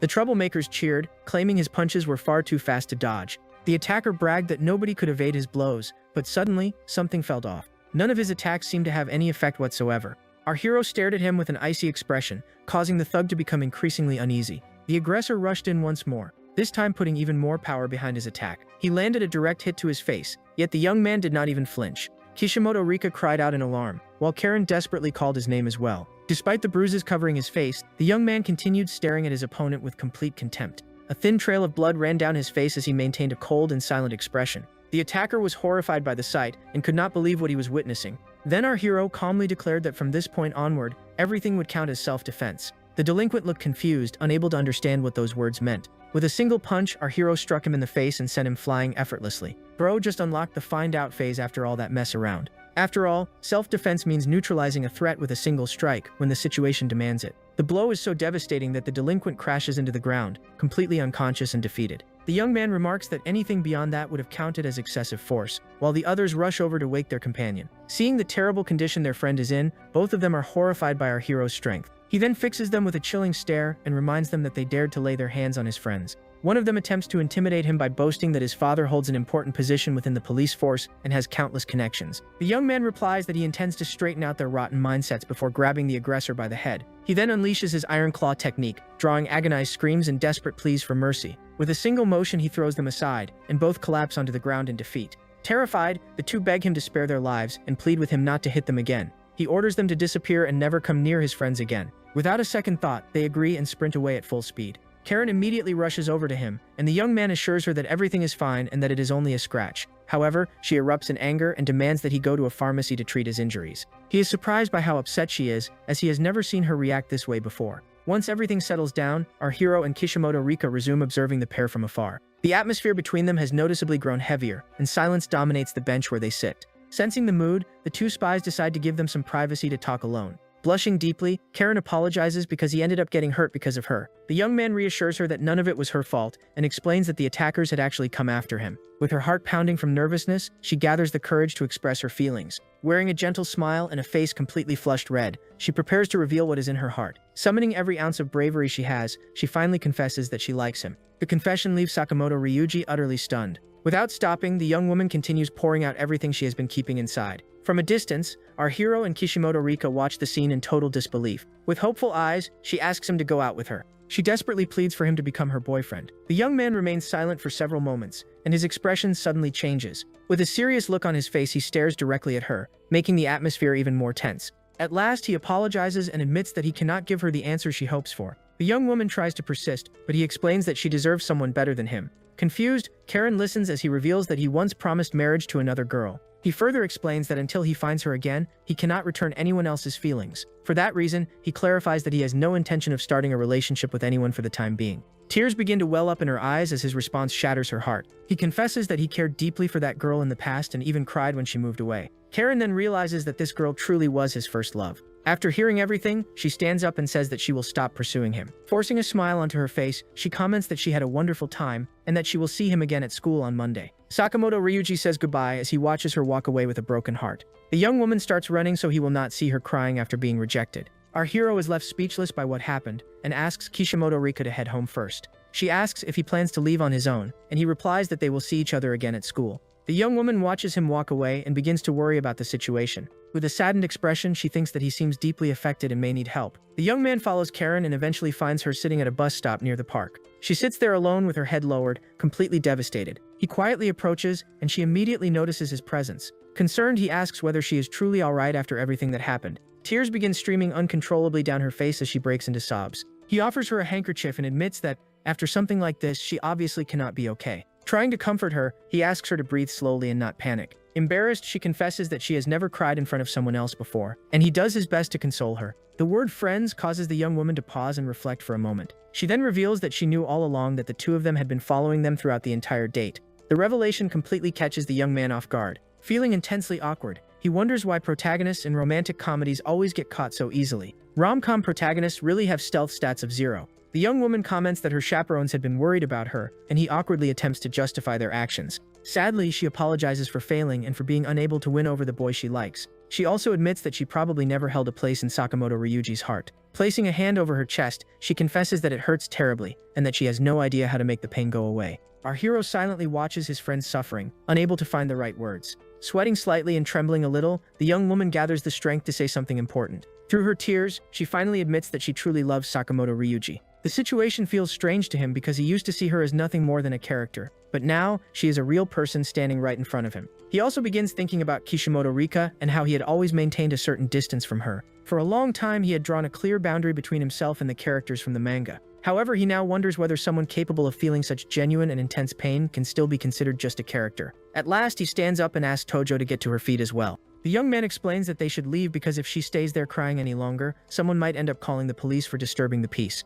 Even emotional damage has its limits before the public gets concerned. The protagonist pauses for a moment while she watches him with a puzzled expression. With tears still lingering in the corners of her eyes, she seems to understand what he is trying to tell her. The young woman gives him a playful wink and he remarks that a smile suits her much better. Then, to her surprise, the boy removes his jacket, leaving her confused by the unexpected gesture. He hands it over to her and asks where she wants to go next. With a carefree grin, he suggests heading to a karaoke place, completely catching her off guard. He explains that he plans to sing at the top of his lungs to finally drive away all the bad luck that's piled up. After saying that, he grabs her hand and starts pulling her along while she half-heartedly tries to resist. The girl quietly comments that he always makes the most unpredictable choices. Our hero realizes that both she and Kishimoto Rika are just like him, real people with genuine emotions. With a faint smile, he looks at her and understands how sincere her feelings truly are. She smiles back at him, and when she closes her eyes, she appears far calmer and happier. From a distance, one of the subordinates wipes the sweat from his forehead, relieved by how everything turned out. The others are also grateful that Karen has someone like Kim by her side. One of them remarks that in a harsh world like this, young people like him are genuinely rare. Karen's father smiles and admits that perhaps that boy is someone special. He also hopes that their paths will cross again someday. Once they arrive at the karaoke venue, Karen yells at him to sing louder and put more passion into it. She then announces that it's her turn next, making the boy a little nervous. Meanwhile, in her room, Kishimoto Rika receives a phone call and looks unbelievably excited. Her eyes practically sparkle with enthusiasm. Unable to contain herself, the young woman celebrates the news by shouting excitedly. Not long afterward, she heads to our hero's house and is stunned by the workout equipment filling his room. She asks whether all boys keep exercise gear inside their bedrooms. She walks over to one of the dumbbells and attempts to lift it off the floor. Despite trying with all her strength, she cannot move it even slightly and complains about how ridiculously heavy it is. The boy explains that it weighs quite a lot, and she is shocked to learn that it is roughly half of her own body weight. In a brief flashback, he recalls how he started walking home with her after school. One day, her stomach growls loudly, catching the boy completely by surprise. He asks if she is hungry, causing her face to turn bright red. The girl then remembers that his family owns a restaurant and becomes immediately excited. The young man agrees to take her there, thinking that treating her to a meal is no big deal. The two head to the restaurant, where she is captivated by the dishes placed before her. Without wasting a second, she eagerly begins eating while washing it down with a soft drink. She devours every bite enthusiastically while our hero quietly watches her. Still chewing, she lets out a satisfied burp and looks completely content. She then praises the food prepared by the boy's mother, who is delighted by the compliment. Thrilled by her reaction, his mother tells her to eat as much as she wants. The protagonist notices that his mother has taken quite a liking to Kishimoto Rika and that she truly appreciates good food. Suddenly, the young woman grabs his arm and insists that they head to their next destination. He nearly chokes on his drink and asks why she is in such a hurry. With a mischievous smile, she reveals that they are going straight to his room to read manga. The boy feels uneasy and realizes he was naive for assuming nothing unusual would happen. Carrying a tray of drinks, he heads upstairs to find the girl already waiting in his room. She picks up one of his manga volumes and reacts with surprise at his reading preferences. Feeling slightly embarrassed, he insists that his tastes are nothing special while she continues teasing him playfully. The boy clarifies that he was only joking and that he knows she absolutely loves that kind of manga. He then points to a series called Golden Samurai, causing the young woman to light up with excitement. He mentions that it is his favorite work, and she reveals that she adores the series as well. The boy hands her the first volume, leaving Kishimoto Rika astonished by how rare it is to find. She explains that the artwork is incredible, and that the ending left an unforgettable impression on her. The girl's eyes begin shining with excitement once again. She agrees with him and highlights the psychological depth of the characters. The boy feels delighted and comments that he has never met anyone else who appreciated the series so deeply. The young woman then reveals that her father would be thrilled to hear such praise. Smiling warmly, she explains that her father is a manga artist and also the creator of that very series. The boy freezes completely upon learning that she is the daughter of Kishimoto Masashi. He immediately starts connecting all the clues related to her surname and appearance. He recalls hearing that the author's wife was British, and suddenly everything makes sense. The memory of visiting her house flashes through his mind, and he becomes frustrated with himself for not realizing it sooner. With wide eyes, he grabs her by the shoulders and asks if she could get him an autograph. He is practically on the verge of tears, celebrating the opportunity as if he had won the ultimate fan lottery. The young woman then asks why Golden Samurai became his favorite series out of all the manga he has read. She insists on knowing the reason behind that choice, while he becomes slightly embarrassed. The boy replies that there is no specific reason. He simply grew attached to the story over time. With a smile, the young woman mentions that there is something in Volume 5 that has always fascinated her. She points out that the protagonist consistently puts his friends above everything else. With a serious expression, he remembers that scene and the words about never allowing anyone to harm his friends. The young woman recalls that although he is strong, he is also incredibly kind. Finally, with a genuine smile, she tells him that he reminds her a lot of the hero from the series he loves so much. The next day, bright sunlight shines over the school grounds. A brand new week of classes begins. Our protagonist finds himself inside the student council room for an important meeting. The student council president watches him with a serious expression and reminds him of the promise he made earlier. She then explains that she needs assistance dealing with a rather unsettling teacher. The young woman mentions that the school has an exchange program with an institution in Russia. Because of that, she wants to prepare a special gift for the new transfer student who will be arriving soon. With a warm smile, she asks if he would help her choose the perfect present. The boy agrees to lend a hand, and she suggests meeting on the first day of vacation. Excited, she warns him that if he breaks his promise, she absolutely will not forgive him. Once she secures his cooperation, the president ends the meeting and begins searching for a place to sit. He decides to ask Kishimoto Rika if they can reschedule their plans for the 30th. Returning to the classroom, he gets ready for another day of lessons. One of his classmates approaches him and asks if he has heard the latest news about the troublemakers. He explains that the 2 students expelled from the kendo club have requested transfers. With a grin, his friend remarks that the whole situation feels rather suspicious. After all, both of them decided to transfer at exactly the same time. Our hero smiles and replies that they probably have reasons they would rather keep to themselves. He thinks that, at the very least, they will no longer bother his friends or cause further trouble. Suddenly, the new English teacher arrives and complains that some students are still showing up late. She instructs everyone to take their seats and open their textbooks so class can begin. With a friendly smile, she asks which of the 2 fruits written on the board is cheaper. The boy reads through the exercise while Kishimoto Rika nudges him lightly, urging him to answer. The new teacher, Mizuki-sensei, calls on him to respond. She initially addresses student number 24, causing his classmate to tense up, but then clarifies that the student behind him is the one who should read the sentence. Our protagonist stands up to answer the question in English. He takes on the role of James, an English student interested in learning about Japanese culture. His classmates are amazed by his flawless pronunciation and begin praising him. The teacher then asks what destination he would recommend to the character. He suggests Osaka, emphasizing that it is a city filled with international visitors and numerous tourist attractions. Mizuki-sensei suddenly makes an odd expression, leaving the boy confused. Although she insists that his answer was perfect, he still cannot shake his confusion. In his mind, he becomes convinced that the teacher seemed dissatisfied with his response. The teacher continues complimenting him and mentioning how he consistently achieves outstanding results. With a thoughtful gaze, the boy tries to figure out what is truly going on with her. Mizuki-sensei begins stumbling over her words while attempting to clarify what she meant to ask.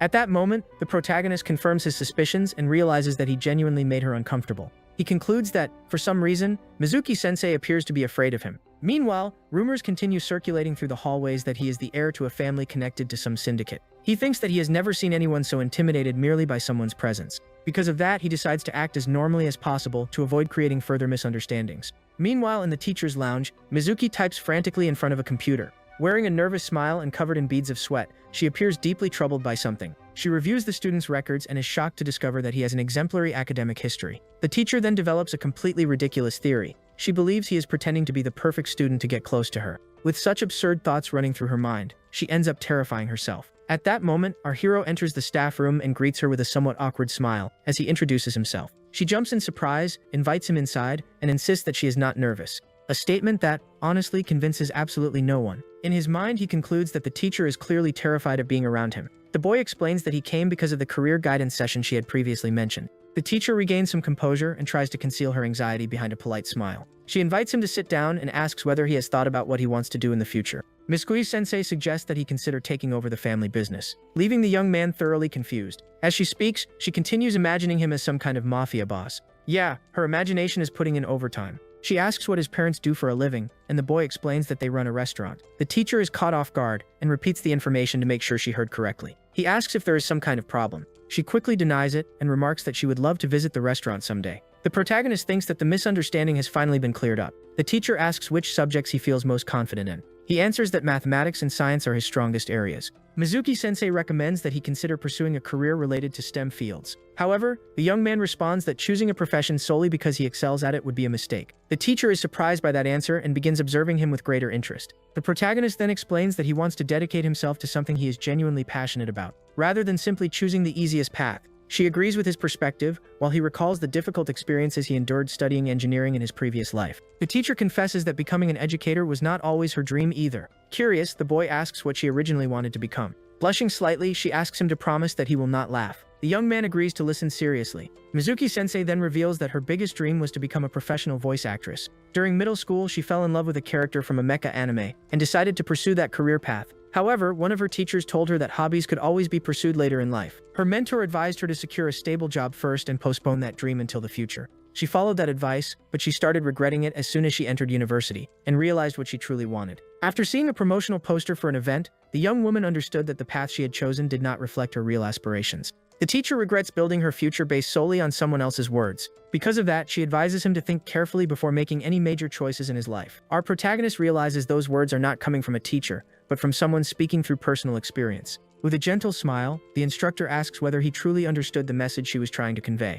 The young man sincerely thanks her for both the advice and the valuable lesson she just shared with him. Later on, another teacher approaches him and asks if he is the famous Kim, the alleged heir of a secret organization. The instructor mentions that he has heard all sorts of stories, ranging from him being an underworld prince to a member of a dangerous gang. However, Mizuki immediately steps in to defend him and explains that all of those rumors are nothing more than a huge misunderstanding. With a calm expression, she states that Kim is actually a thoughtful and responsible student. The other teacher pauses to reflect and says that from now on he will stop judging students based solely on their appearance. Mizuki answers with a genuine smile and seems much more relieved after hearing those words. As time passes, during Golden Week, our hero finds himself standing in front of a temple in Tokyo. While holding his phone, he notices that he arrived quite a bit earlier than the scheduled meeting time. Suddenly, he spots a familiar figure and calls out to the student council president. The young woman immediately turns around and greets him with a look full of irritation, as if something had upset her. Annoyed, she shouts that he is late, leaving the poor guy completely baffled by the accusation.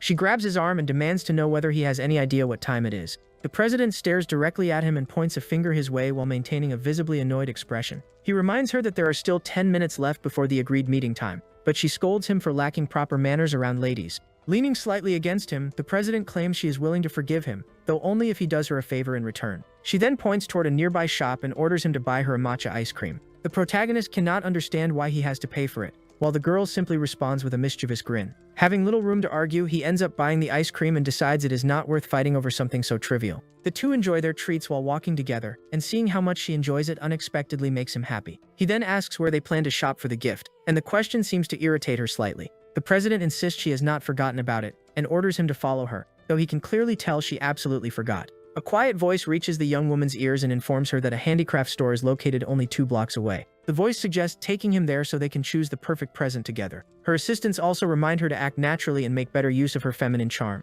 Behind the scenes, the Sanjo family's butler and maid are carrying out a secret operation to ensure the date goes smoothly. Following their guidance, the pair eventually arrive at a store featuring an enormous golden Buddha statue. The young woman suggests the statue as a possible gift, and the shop owner immediately praises her refined artistic taste. Proud of herself, she boasts about her excellent sense of aesthetics, prompting the salesman to show her another piece that is somehow even more expensive. Our hero is stunned by the price tag, and the girl is equally shocked when she hears the amount. At that moment, the president remarks that she suddenly felt a strange chill, leaving the merchant completely confused. She then asks Minami and the others to lower their voices and stop shouting. The maid immediately scolds her, reminding her that she is on a date and should focus on the person standing right in front of her. Meanwhile, our hero casually checks his phone, while the assistants remind the girl of a crucial dating rule. The first rule of a date is making sure the other person never gets bored. The moment she hears that, panic takes over. The president suddenly seems to remember something, while the protagonist remains completely clueless about her behavior. Making up a rushed excuse, she grabs his hand and quickly drags him out of the store, leaving the owner utterly bewildered.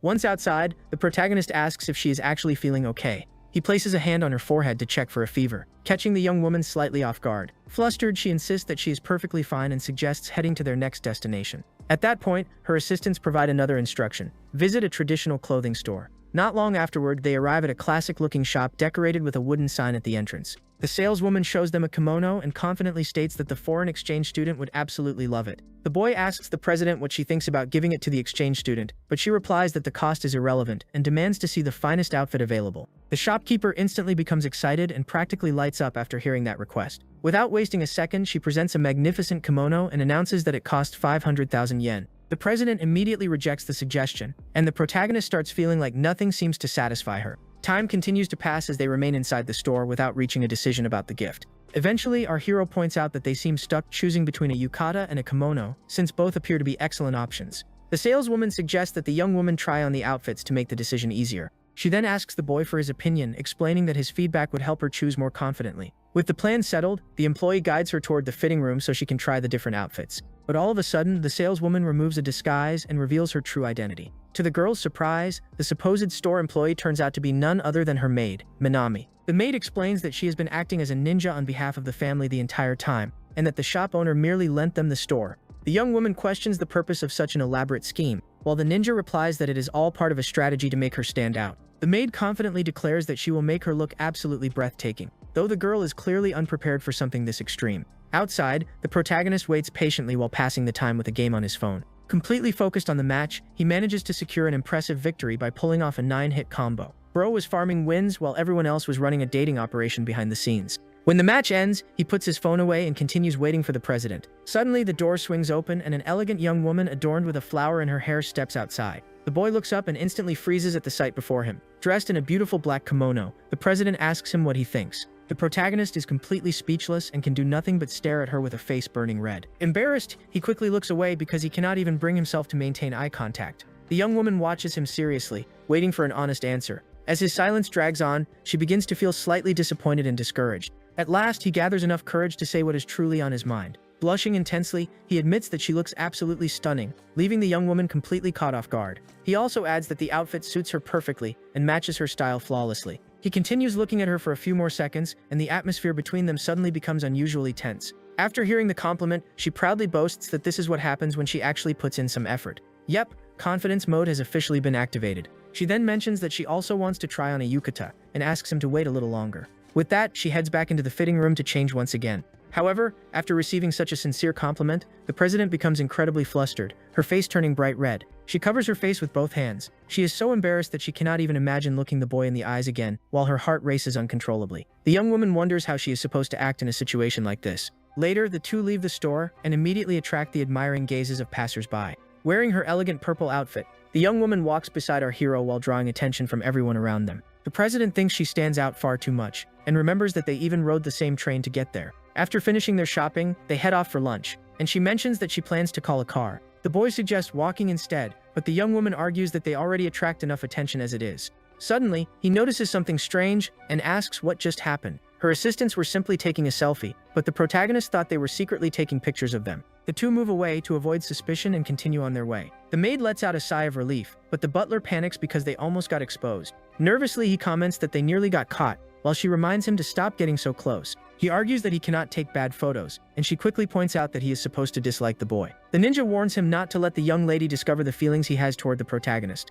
After walking for a while, they arrive at a restaurant decorated with lanterns at the entrance. The boy mentions that it is his favorite place to eat ramen, and the young woman listens with interest. He invites her inside and tells her she can order anything she wants from the menu. Out of nowhere, the butler is struck by a severe stomachache and urgently needs to find a restroom. The maid asks what is wrong while he complains about the painful cramps twisting his stomach. The man blames the ice cream he ate earlier, and she immediately scolds him for overeating. Without wasting another second, he rushes toward the restroom while the ninja watches in visible annoyance. Desperate to resolve his crisis, he bolts into the men's bathroom. After a short while, he sighs in relief and wonders how he ended up having such terrible luck. But the moment he steps out, he comes face to face with our protagonist and completely freezes. Afraid of being recognized, the butler quickly realizes that the protagonist remembers him as well. The restaurant door opens, and the two return accompanied by the young woman's assistants. The president is surprised to see them there and has no idea what is going on. The boy explains that he happened to run into them and decided to invite them to lunch as a thank you gesture. The young woman turns toward them with a confused and astonished expression. Deep down, she feels like the original plan for the date has completely gone off the rails. The group sits down to eat together, though the atmosphere feels a little awkward. The maid apologizes and explains that her clumsy brother accidentally bumped into the protagonist. Not long afterward, steaming bowls of ramen arrive at the table, surrounded by an irresistible cloud of aroma. The young president stares in fascination at the hot bowl placed in front of her. He asks whether this is her first time trying ramen, and she admits that she has only ever seen it on television. The boy concludes that she really did grow up as a rich girl, though the maid points out that she eats ramen at home as well. Holding chopsticks in one hand, the president lifts a spoon toward her lips and tastes the broth. The protagonist eagerly waits for her reaction and asks what she thinks of the flavor. Covering her mouth, she declares that it is delicious while her eyes sparkle with excitement. Seeing how much she enjoys it makes the protagonist happy, and even the ninja quietly celebrates the success. The butler offers to finish any leftovers, but the maid immediately reminds him about his stomach problems. After lunch, they head to an arcade packed with bright lights and all kinds of machines. The president tries repeatedly to win a plush toy from a claw machine but fails every time, becoming increasingly frustrated. Watching her struggle, the protagonist offers to win the prize for her. Meanwhile, the two boys challenge each other in a fighting game and have the time of their lives. The vice president celebrates his victory and mocks our hero for losing. Annoyed, the boy says that was taking things too far and promises to crush him in the next match. With a challenging stare, the vice president declares that he will make him pay for the affection he holds toward the young woman. Our hero becomes even more irritated, points out that they still have credits left, and immediately demands a rematch. Inside the game, the protagonist's character is suddenly struck by a powerful kick. The fire-themed girl takes advantage of the opening and lands a heavy blow, ending the battle with a devastating combo. With that knockout, the vice president's character claims victory once again. The boy cannot believe he lost, while the butler openly makes fun of his gaming skills. With rivalry burning in his eyes, the vice president prepares himself for the next and final challenge. Then he suddenly calls out the protagonist's name, leaving him slightly puzzled. The butler declares that it is time to settle everything once and for all, and points toward a nearby machine. The bespectacled young man challenges him to a contest at the arcade punching machine. Without hesitation, the butler rips off his shirt and prepares to reveal his true power. To everyone's astonishment, an incredibly muscular physique is hidden beneath his clothing. As he flexes proudly, the protagonist wonders how someone could possibly conceal that much muscle under a uniform. Both the maid and the student council president feel embarrassed by the butler's over-the-top performance. With complete confidence, he insists that the boy already accepted the challenge, although the protagonist immediately denies it. Wearing a suspicious grin, the butler flashes a badge and asks if he has been waiting for this moment. The young man grows tense while the other claims to be disappointed by such a cowardly reaction. He then begins showing off in front of the crowd, saying he never expected him to be the type to give up so easily. Smirking confidently, he tells everyone to watch closely before starting the challenge. After loosening up his muscles, he takes position in front of the machine and gets ready. Letting out a battle cry, he gathers every ounce of strength he has for the strongest punch of his life. With incredible speed, he drives a devastating fist straight into the machine. The score shoots up to 960 points, and the girls cheer for the impressive record. Afterward, he points directly at the protagonist and declares, "Now it's your turn to show what you're made of." The president enthusiastically encourages him and even promises to pay for the damages if he accidentally destroys the machine. The boy nearly bursts into tears and begs her to stop saying things like that, but she insists that she has complete faith in him. Having no real way out, he accepts the challenge while wondering how he ended up in such a ridiculous situation. He thinks the score itself is not the real problem. The actual issue is something far more concerning. Because of his enhanced physique, he worries that his strength might be way too absurd. In his imagination, he sees himself obliterating the machine with a single punch. With that terrifying possibility in mind, he decides to go all out and prepares to strike. He focuses his energy and unleashes an unbelievably powerful blow against the machine. A burst of purple light erupts from the impact, leaving everyone speechless. The butler can only stare in stunned silence after witnessing such overwhelming strength.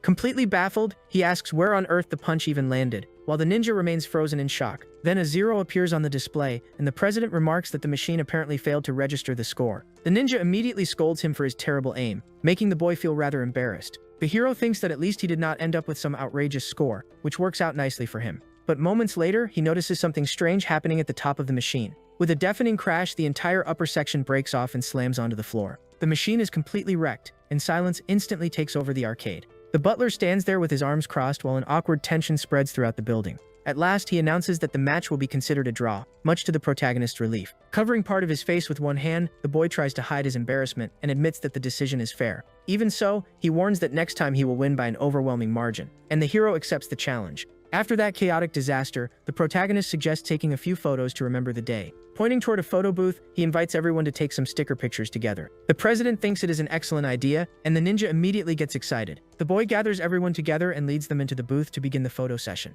They take several pictures while striking goofy poses and holding a bright red fan. In another photo, the ninja is playfully being choked by her brother while the couple smiles toward the camera. In yet another picture, everyone wears rabbit and mouse ears while making adorably ridiculous poses. And for the grand finale, they put on outrageous glasses and form a heart shape with their hands. Once the photos are printed, the group gathers around to admire the results. The president comments that every picture turned out great, though the butler complains because his eyes were closed. As they continue looking through the photos, they reminisce about the funniest moments of the day. The young woman smiles and admits that despite all the mishaps, it was a genuinely enjoyable day. The protagonist then suggests ending the outing with one final karaoke session. With that, the whole group heads to a karaoke venue to keep the fun going. The butler performs a song with overflowing energy while everyone else cheers and applauds him.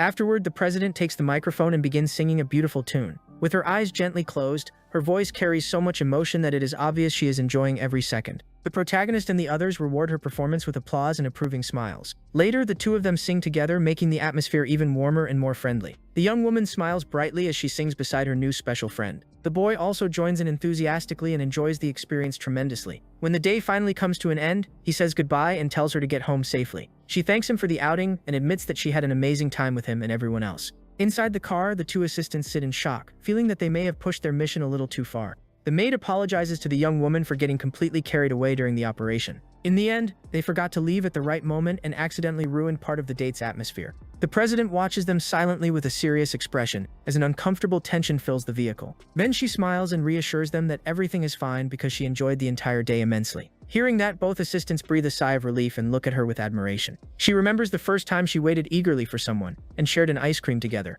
She also recalls all the laughter and conversations they had while visiting shops side by side. Holding the photographs in her hands, she says she treasured every moment, though one memory stood above the rest. The president especially remembers the time she spent with her two childhood friends. After reflecting on it, she sincerely thanks them for always staying by her side, causing both of them to become emotional. With her hands clasped together, she expresses her gratitude once again, leaving both of them deeply touched. Through tears, the maid says this will become one of her most precious memories. The two of them vow to remain by her side forever and get swept up in the emotions of the moment. Wearing a confident smile, the young woman declares, "Next time, you'll help me succeed." The assistants happily agree and celebrate her promise of another future date. Meanwhile, inside a dimly lit room, a man sits focused in front of a digital drawing tablet. Holding a stylus, he continues working on his manga with unwavering dedication. The long-haired man is so absorbed in his work that he fails to notice anything happening around him. Suddenly, a blonde girl appears at the doorway and cheerfully calls him Dad. She asks whether he forgot that her friend is coming over the following day. Her father replies that he is genuinely excited to finally meet the boy he has heard so much about. With a grin, he admits that he has been looking forward to meeting someone named Kim.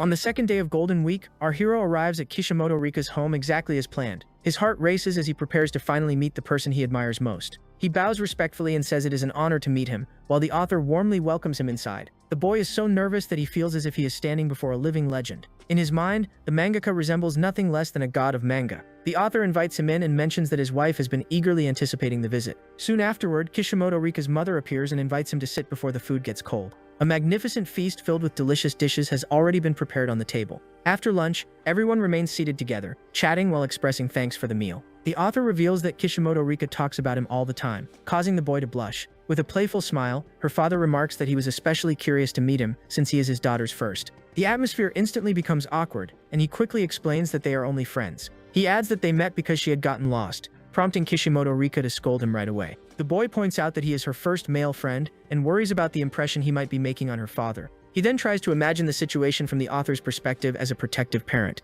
In his imagination, every boy transforms into a hungry wolf waiting for an opportunity. The young woman reprimands him for saying something so strange and ends up feeling embarrassed herself. She then asks why he keeps staring at her, making him feel completely out of place. Sensing the tension, her mother steps in to lighten the mood around the table. Kishimoto Rika's parents mention that their daughter has grown up and is gradually becoming independent. With a nostalgic smile, her father admits that he always imagined she would remain his little girl forever. He then recalls the days when she carried a cute stuffed rabbit everywhere she went. In a childhood memory, a young Kishimoto Rika proudly announces that she plans to marry her father someday. The author becomes emotional as he remembers that moment, and tears begin forming in his eyes. His wife watches with a smile while the atmosphere becomes much more relaxed. After the meal, the author invites him to see his personal studio. The protagonist immediately lights up and says he would love the opportunity. He sincerely thanks him and prepares himself for an unforgettable experience. He is thrilled beyond words at the chance to visit the studio and receive an autograph from his idol. Kishimoto Rika's mother playfully teases him, and he responds that the author is the artist he respects more than anyone else in the world. Later, Kishimoto Rika leads him to her room, leaving him impressed by its appearance. He praises the room and comments that it feels like a private manga library. The young woman steps out briefly to bring some tea and asks him to wait there by himself. With a playful smile, she warns him not to touch anything, and he agrees without complaint. Once alone, he realizes it is the first time he has ever been inside a girl's room. To pass the time while waiting, he decides to play a game on his phone. Suddenly, the door swings open, and Kishimoto Rika's mother enters with a smile. The boy jumps in surprise, and she casually asks him to call her Maria. Feeling slightly uneasy, he asks why she came, and she reveals her true purpose. With a mysterious smile, she pulls out a photo album and announces that she is about to show him her daughter's past. The mother begins flipping through pictures of a young Kishimoto Rika, immediately capturing his interest. Then she finds a photo taken at a manga and anime convention, leaving the boy completely stunned by the revelation. Yep, he had just unlocked a legendary tier's secret. The mother explains that she used to be a cosplayer herself, and he concludes that her daughter inherited that passion. With a mischievous grin, she decides to reveal even more hidden stories from her daughter's past, shocking him all over again. Among the photographs is a picture of Kishimoto Rika dressed in gothic clothing while striking an unbelievably embarrassing pose. Suddenly, Kishimoto Rika bursts into the room and yells at her mother for showing those photos to her friend. Panicking, the young woman asks whether she really showed him the pictures, and her mother proudly confirms that she did. Looking at Rika's expression, he feels like she has entered full otaku overdrive mode. No turning back now. The girl desperately tries to explain that she no longer does cosplay, and that it was simply a youthful mistake. After saying goodbye, her mother leaves the room, abandoning the two of them in a painfully awkward atmosphere. With silence taking over the room, they remain kneeling there without knowing how to start a conversation.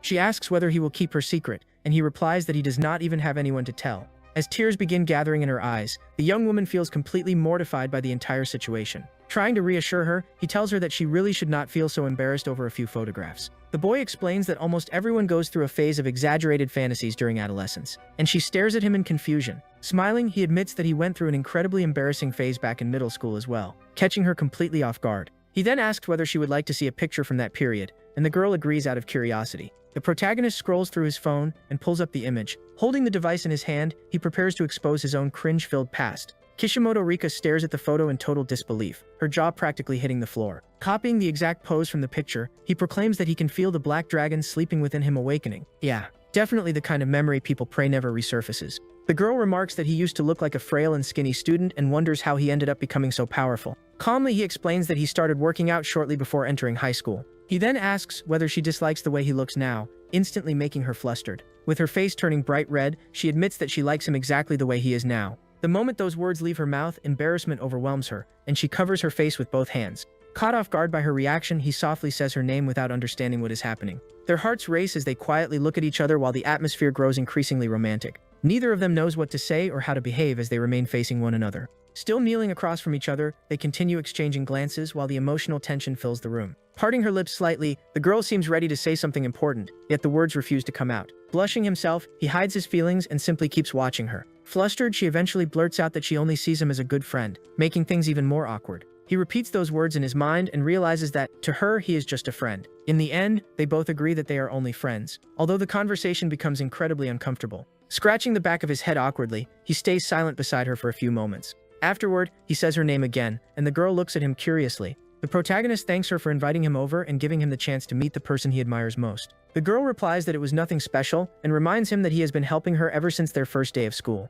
With a smile, he agrees, and little by little the conversation becomes comfortable again. He also mentions that he plans to visit her again someday, and she happily accepts. As the visit comes to an end and the sun begins to set, Kishimoto Rika asks him to stay a little longer, but he explains that it is getting late and he needs to head home for dinner. The girl suddenly remembers that her family will be traveling and that she will remain home by herself. He wishes her family a safe trip, and she jokingly says that he will probably miss her. The boy offers to help if anything goes wrong, and she asks how exactly he plans to do that. With a grin, he briefly imagines swimming all the way to Hawaii using his ridiculous strength, but quickly abandons the idea and says he would just buy a plane ticket instead. Sometimes the normal option really is the best option. The two exchange smiles and promise to meet again at school soon. With a gentle expression, he says goodbye while watching her slowly walk away. The girl glances back one last time, blushing as she looks at him with unmistakable affection. Pressing a hand against her chest, she feels embarrassed as she reflects on everything that happened that day. Now alone, he starts thinking back on all the events they shared. He remembers the moment he found her lost and helped her figure out where she needed to go. He also recalls the lunch they shared together and how delicious the food had been. He reflects on all the effort she put into helping Tojo, something he deeply admires.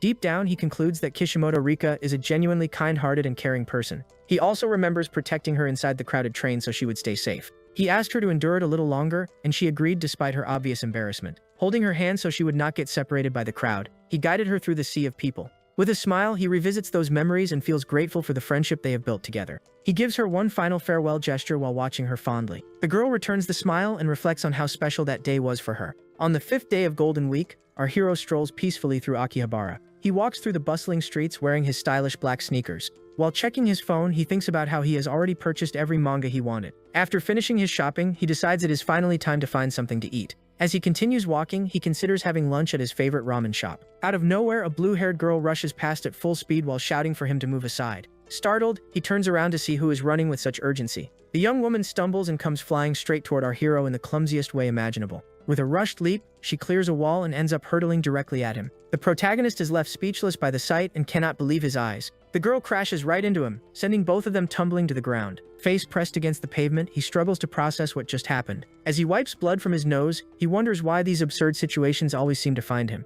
Clearly irritated, he quickly gets back to his feet and firmly grabs the girl's arm. After saving her, the only thing he receives is a disgusted look while she demands that he let her go. At that moment, a group of men appears while calling out for a girl named Sasha. She grabs his arm and desperately begs him to help her escape from the people chasing her. The young woman drags him into a dead-end alley, and he warns her that there is no way out. Remaining calm, he tells her to follow him, and she agrees without hesitation. The two quickly slip into a ramen shop to hide from their pursuers. While the men search outside, the protagonist quietly keeps track of their movements. Hidden beneath a table, they wait until the danger finally passes. Once things settle down, the girl thanks him for helping her, but he insists it was all pure coincidence. Smiling warmly, she introduces herself as Sasha and asks for his name. He introduces himself as well, and the girl immediately asks whether he is not Japanese and if he is visiting the country as a tourist. Irritated by the entire situation, the protagonist demands to know who those men were and what they wanted from her. After that, he tries to leave while wishing her good luck with her escape. The girl stops him and explains that things are complicated, but she desperately needs his assistance. She argues that common sense says a person should help a pretty girl first and ask questions later. Naturally, he is not buying that extremely convenient logic. When she realizes her argument failed, panic sets in and she offers him money, leaving him utterly stunned. She then pulls out a massive stack of cash in an attempt to persuade him. Faced with such an offer, he agrees to the deal and the two seal it with a handshake. Adjusting her hat, the young woman decides she can no longer keep the truth hidden from him. With a serious expression, she reveals that her father is a highly influential figure from a place called Russia. The protagonist is completely lost and barely understands what she is talking about. Even so, she continues her explanation without missing a beat. Eventually, she admits that the men from earlier were actually trying to kidnap her. Upon hearing that, he recognizes her as one of the characters from the manga Scramble Love. He remembers that she is Alexandra Romanova, one of the most beloved heroines in the series. After piecing everything together, he takes her to a clothing store to improve her disguise. A little later, the girl steps out of the fitting room looking completely different and asks for his opinion. He replies that the outfit is practical for moving around freely, and she decides to hire him as her bodyguard until 7 in the evening. The boy accepts the job and asks whether there are any interesting places nearby. With a smile, he points out that crowded locations are perfect for shaking off pursuers. He also notes that anyone chasing them would struggle to act with so many civilians around. Meanwhile, he recalls that her full name is Alexandra Romanova. Although everyone calls her Sasha, our hero thinks that according to the original story, she should have encountered Sakamoto Ryuji instead. Yet somehow she ended up running into him first. That makes him wonder whether he met her even before her official introduction in the plot. He has no idea whether he should get involved, but he also cannot understand why a heroine is being hunted like this. For a brief moment, he wonders if she tried to buy his cooperation because she looked down on him. He would have liked to say that out loud. Then again, the amount of money she offered was absolutely ridiculous. Trying to reassure himself, he decides that enduring 6 hours should not be too difficult. With a confident grin, the girl boasts that she is excellent at judging people's character. In her mind, she recalls his intimidating appearance and the overwhelming strength he displayed. That is exactly why she is convinced he can protect her for 6 hours without any trouble. She then announces that they need to keep moving before anyone tracks them down. But the protagonist suddenly tells her to stop. Their pursuers come charging toward them again, and he cannot understand how they found them so quickly. As they start running once more, he asks whether they are KGB agents, though Sasha has no clue what he means. A moment later, one of the men steps directly into his path. Our hero instantly shifts into a fighting stance. The attacker throws a fast punch, but he narrowly avoids the strike. With precise timing, he grabs the man and prepares to retaliate with his full strength. The pursuer is completely shocked by the protagonist's power. Wearing a challenging smile, the boy lifts him into the air with a single hand. The next second, he slams him into the ground with overwhelming force. The remaining henchmen watch the scene in total disbelief. Sasha and the protagonist glance back and realize the others have already started retreating. Without wasting time, he pushes her into a nearby alley and orders her to stay hidden. He then shuts the door and prepares to face the pursuers by himself. Judging by the way they move, he concludes that these men are far beyond ordinary street thugs. Yeah, the difficulty setting just got upgraded. The men completely surround him and get ready to attack together. But he believes that, unfortunately for them, he holds a massive advantage. In a romantic comedy, the bigger guy always comes out on top, so he decides to make use of that ridiculous advantage. Thanks to that, he effortlessly wipes out all the henchmen without even breaking a sweat. Afterward, he stares them down and warns them to back off because opponents at their level are no challenge to him. Suddenly, he senses a strange presence, causing his eyes to widen. An instant later, a surprise punch crashes into him and catches him completely off guard. As the impact lands, he groans in pain and wonders who managed to hit him. A bearded man wearing a black coat then appears and introduces himself as Captain Boris. The captain asks who this reckless fool is and admits that he turned out to be much stronger than expected. The protagonist immediately becomes cautious after realizing he is facing a genuinely dangerous opponent. For a moment, he wonders whether his rom-com protagonist advantage will work against someone like this. From a distance, Sasha watches everything in complete shock and silence.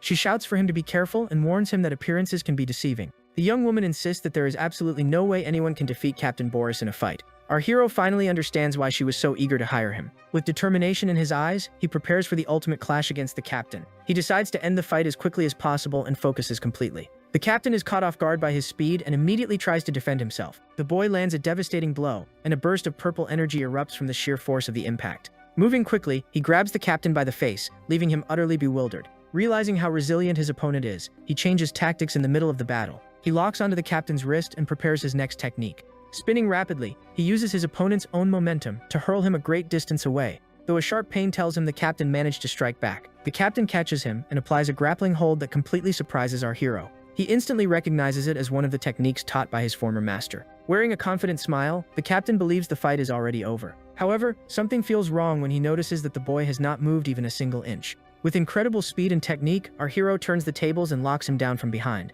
The captain's anger erupts when he realizes he is now the one trapped in a submission hold. The pressure on his hip makes him cry out in pain as he struggles unsuccessfully to break free. Without warning, the young man hurls him through the air, sending the captain into panic at the display of overwhelming strength. A thunderous crash echoes through the area as he slams into the ground, completely defeated and unable to continue fighting. From a distance, Sasha watches the entire scene in utter disbelief. The remaining henchmen are equally stunned after seeing their leader brought down so easily. The protagonist stares at the captain lying on the pavement while considering what to do next. With a stern expression, he reminds him that joint locks can cause serious injuries and scolds him for his recklessness. The young woman simply cannot believe he managed to defeat Captain Boris entirely on his own. She wonders how anyone could possess such incredible power and looks at him with unconcealed admiration.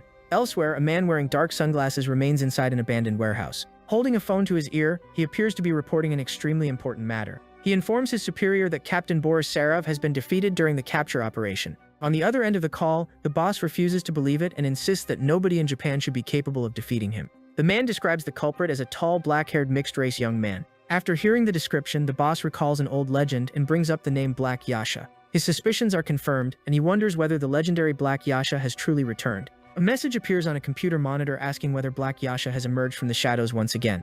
Another message reports an incident in Akihabara and confirms that rumors are already spreading throughout Tokyo. As the story continues to circulate, someone seems to be investigating the matter with great interest. Meanwhile, inside a dark room, a mysterious young woman studies information connected to the legend of Black Yasha. She concludes that the newcomers know nothing about the subject and decides to investigate it herself. Her thoughts drift to the godlike martial arts tournament that took place in 1999. During that competition, an incredibly powerful fighter stood out while surrounded by a blue aura. But that was also where a mysterious ninja named Fumikotaro appeared out of nowhere. Despite fighting only once, he still reached the finals and ultimately became a living legend. The young woman quietly reflects while fitting all the pieces together in her mind. She begins to wonder if the legend of Fumikotaro has truly returned. Armed with this new lead, she rises to her feet determined to uncover the entire truth. The girl puts on her black jacket and prepares to begin a new mission. Ready to depart, she opens the door and steps outside with a clear objective. Once outside, she gazes over the city as a plan gradually forms in her mind. With unwavering determination, she tells her father to wait for her because she is already on her way.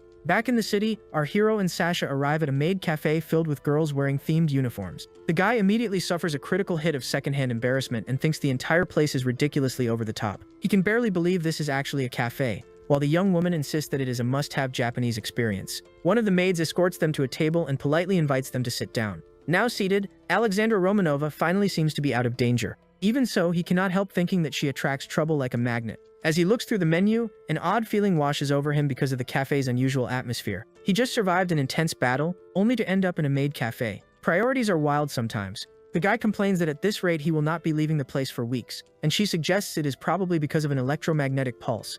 The young woman explains that combat squads use EMP devices to disable electronic equipment. She then reveals that E is a company that manufactures weapons, and he uses the opportunity to ask more about the alleged kidnapping. With a mischievous smile, she explains that she is the daughter of someone extremely influential within that organization. Suddenly, a cat-eared maid appears and proudly introduces herself as the cafe's biggest star. As she serves their meal, the young man thinks he is finally starting to adapt to otaku culture. However, the maid stops him and informs him that there is a mandatory ritual before eating. Wearing a charming smile, she asks him to repeat exactly what she says, and he immediately senses disaster approaching. Ready to begin the ceremony, the young woman strikes an adorable pose and forms a heart shape with her hands. She then casts a cute little spell, leaving the guy so bewildered that he can barely process what just happened. Confused, he asks why she cannot simply do it by herself. But the maid explains that it is a cafe rule and he has no way out. His face turns bright red, and cold sweat runs down his skin as unbearable embarrassment takes over. Having no other choice, he makes a heart with his hands and repeats the chant while Sasha bursts out laughing. The maid thanks him for participating, and the young woman declares it absolutely hilarious, though our hero is seconds away from exploding.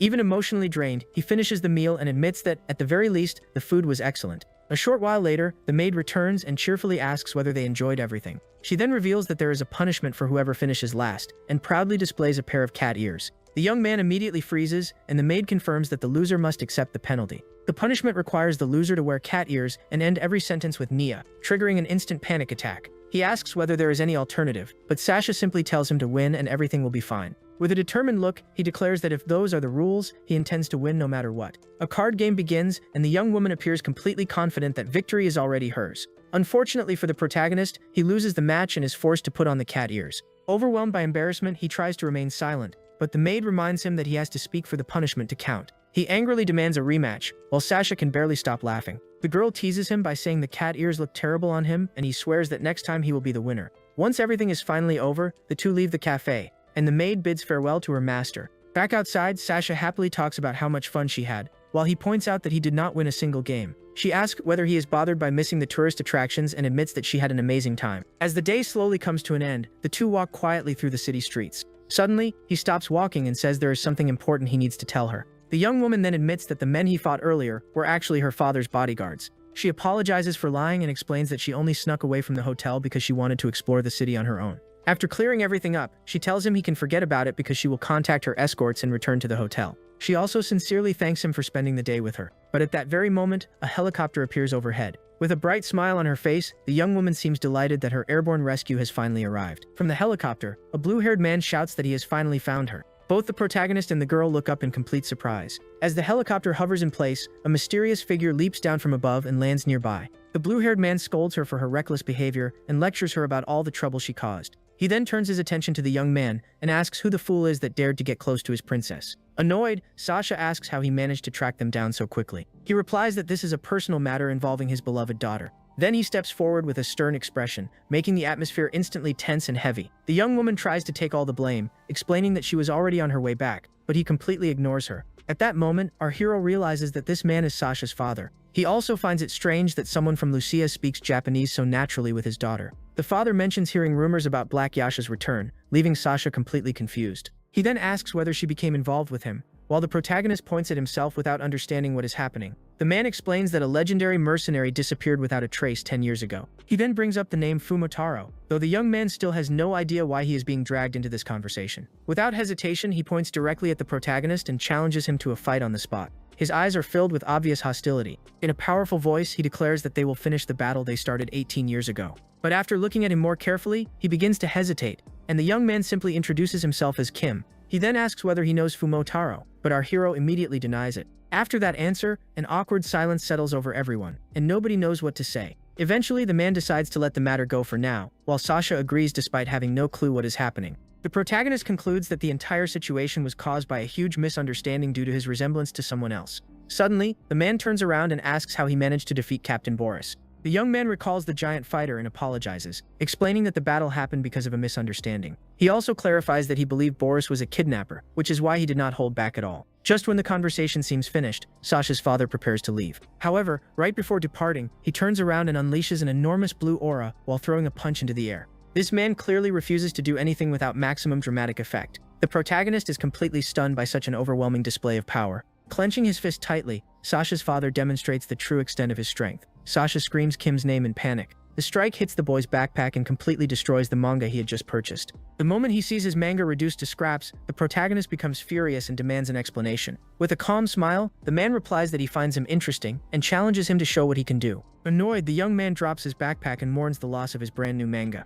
With tears gathering in his eyes, he swears that he will never forgive him for that. Consumed by rage, he steps forward, ready for the ultimate showdown against Sasha's father. The two exchange devastating blows, and every collision releases a wave of purple energy. Keeping a serious expression, the protagonist successfully blocks his opponent's attack. But Sasha's father refuses to stop and continues unleashing a barrage of fast and powerful strikes. He then fires off a heavy kick aimed at him, but our hero narrowly avoids it. Even so, he feels the tremendous force behind the attack and is forced to step back to keep his balance. The blue-haired man praises his strength, leaving the protagonist somewhat confused. Without any warning, he rushes forward again and lands a surprise attack during the fight. The protagonist cannot understand his behavior, and the man reveals that he considers him a genius. He also insists that an untrained student should never have been capable of defeating Boris. From his perspective, accomplishing something like that should be impossible. Because of that, he is convinced that the young man is a once-in-a-century prodigy. With determination in his eyes, our hero prepares for his opponent's next move. The man throws another powerful punch, while an intense blue aura wraps around his entire body. He then offers him a job and promises to help him unlock his full potential. The protagonist thinks the proposal sounds like something straight out of a battle shonen manga. At that moment, he becomes completely convinced that the world of Scramble Love is not a simple romantic comedy. He reaches the conclusion that it is actually an action-packed fighting series disguised as a romance. In his mind, he reviews all the bizarre romantic comedy events he has experienced up to this point. But now he understands that things are completely different, and that the story itself has changed. He finally realizes there is a reason he was brought into this world, and forced to train relentlessly. He also understands why trouble always finds him, and why his strength has reached such ridiculous levels. All those clues lead him toward a single answer about the role he plays in this universe.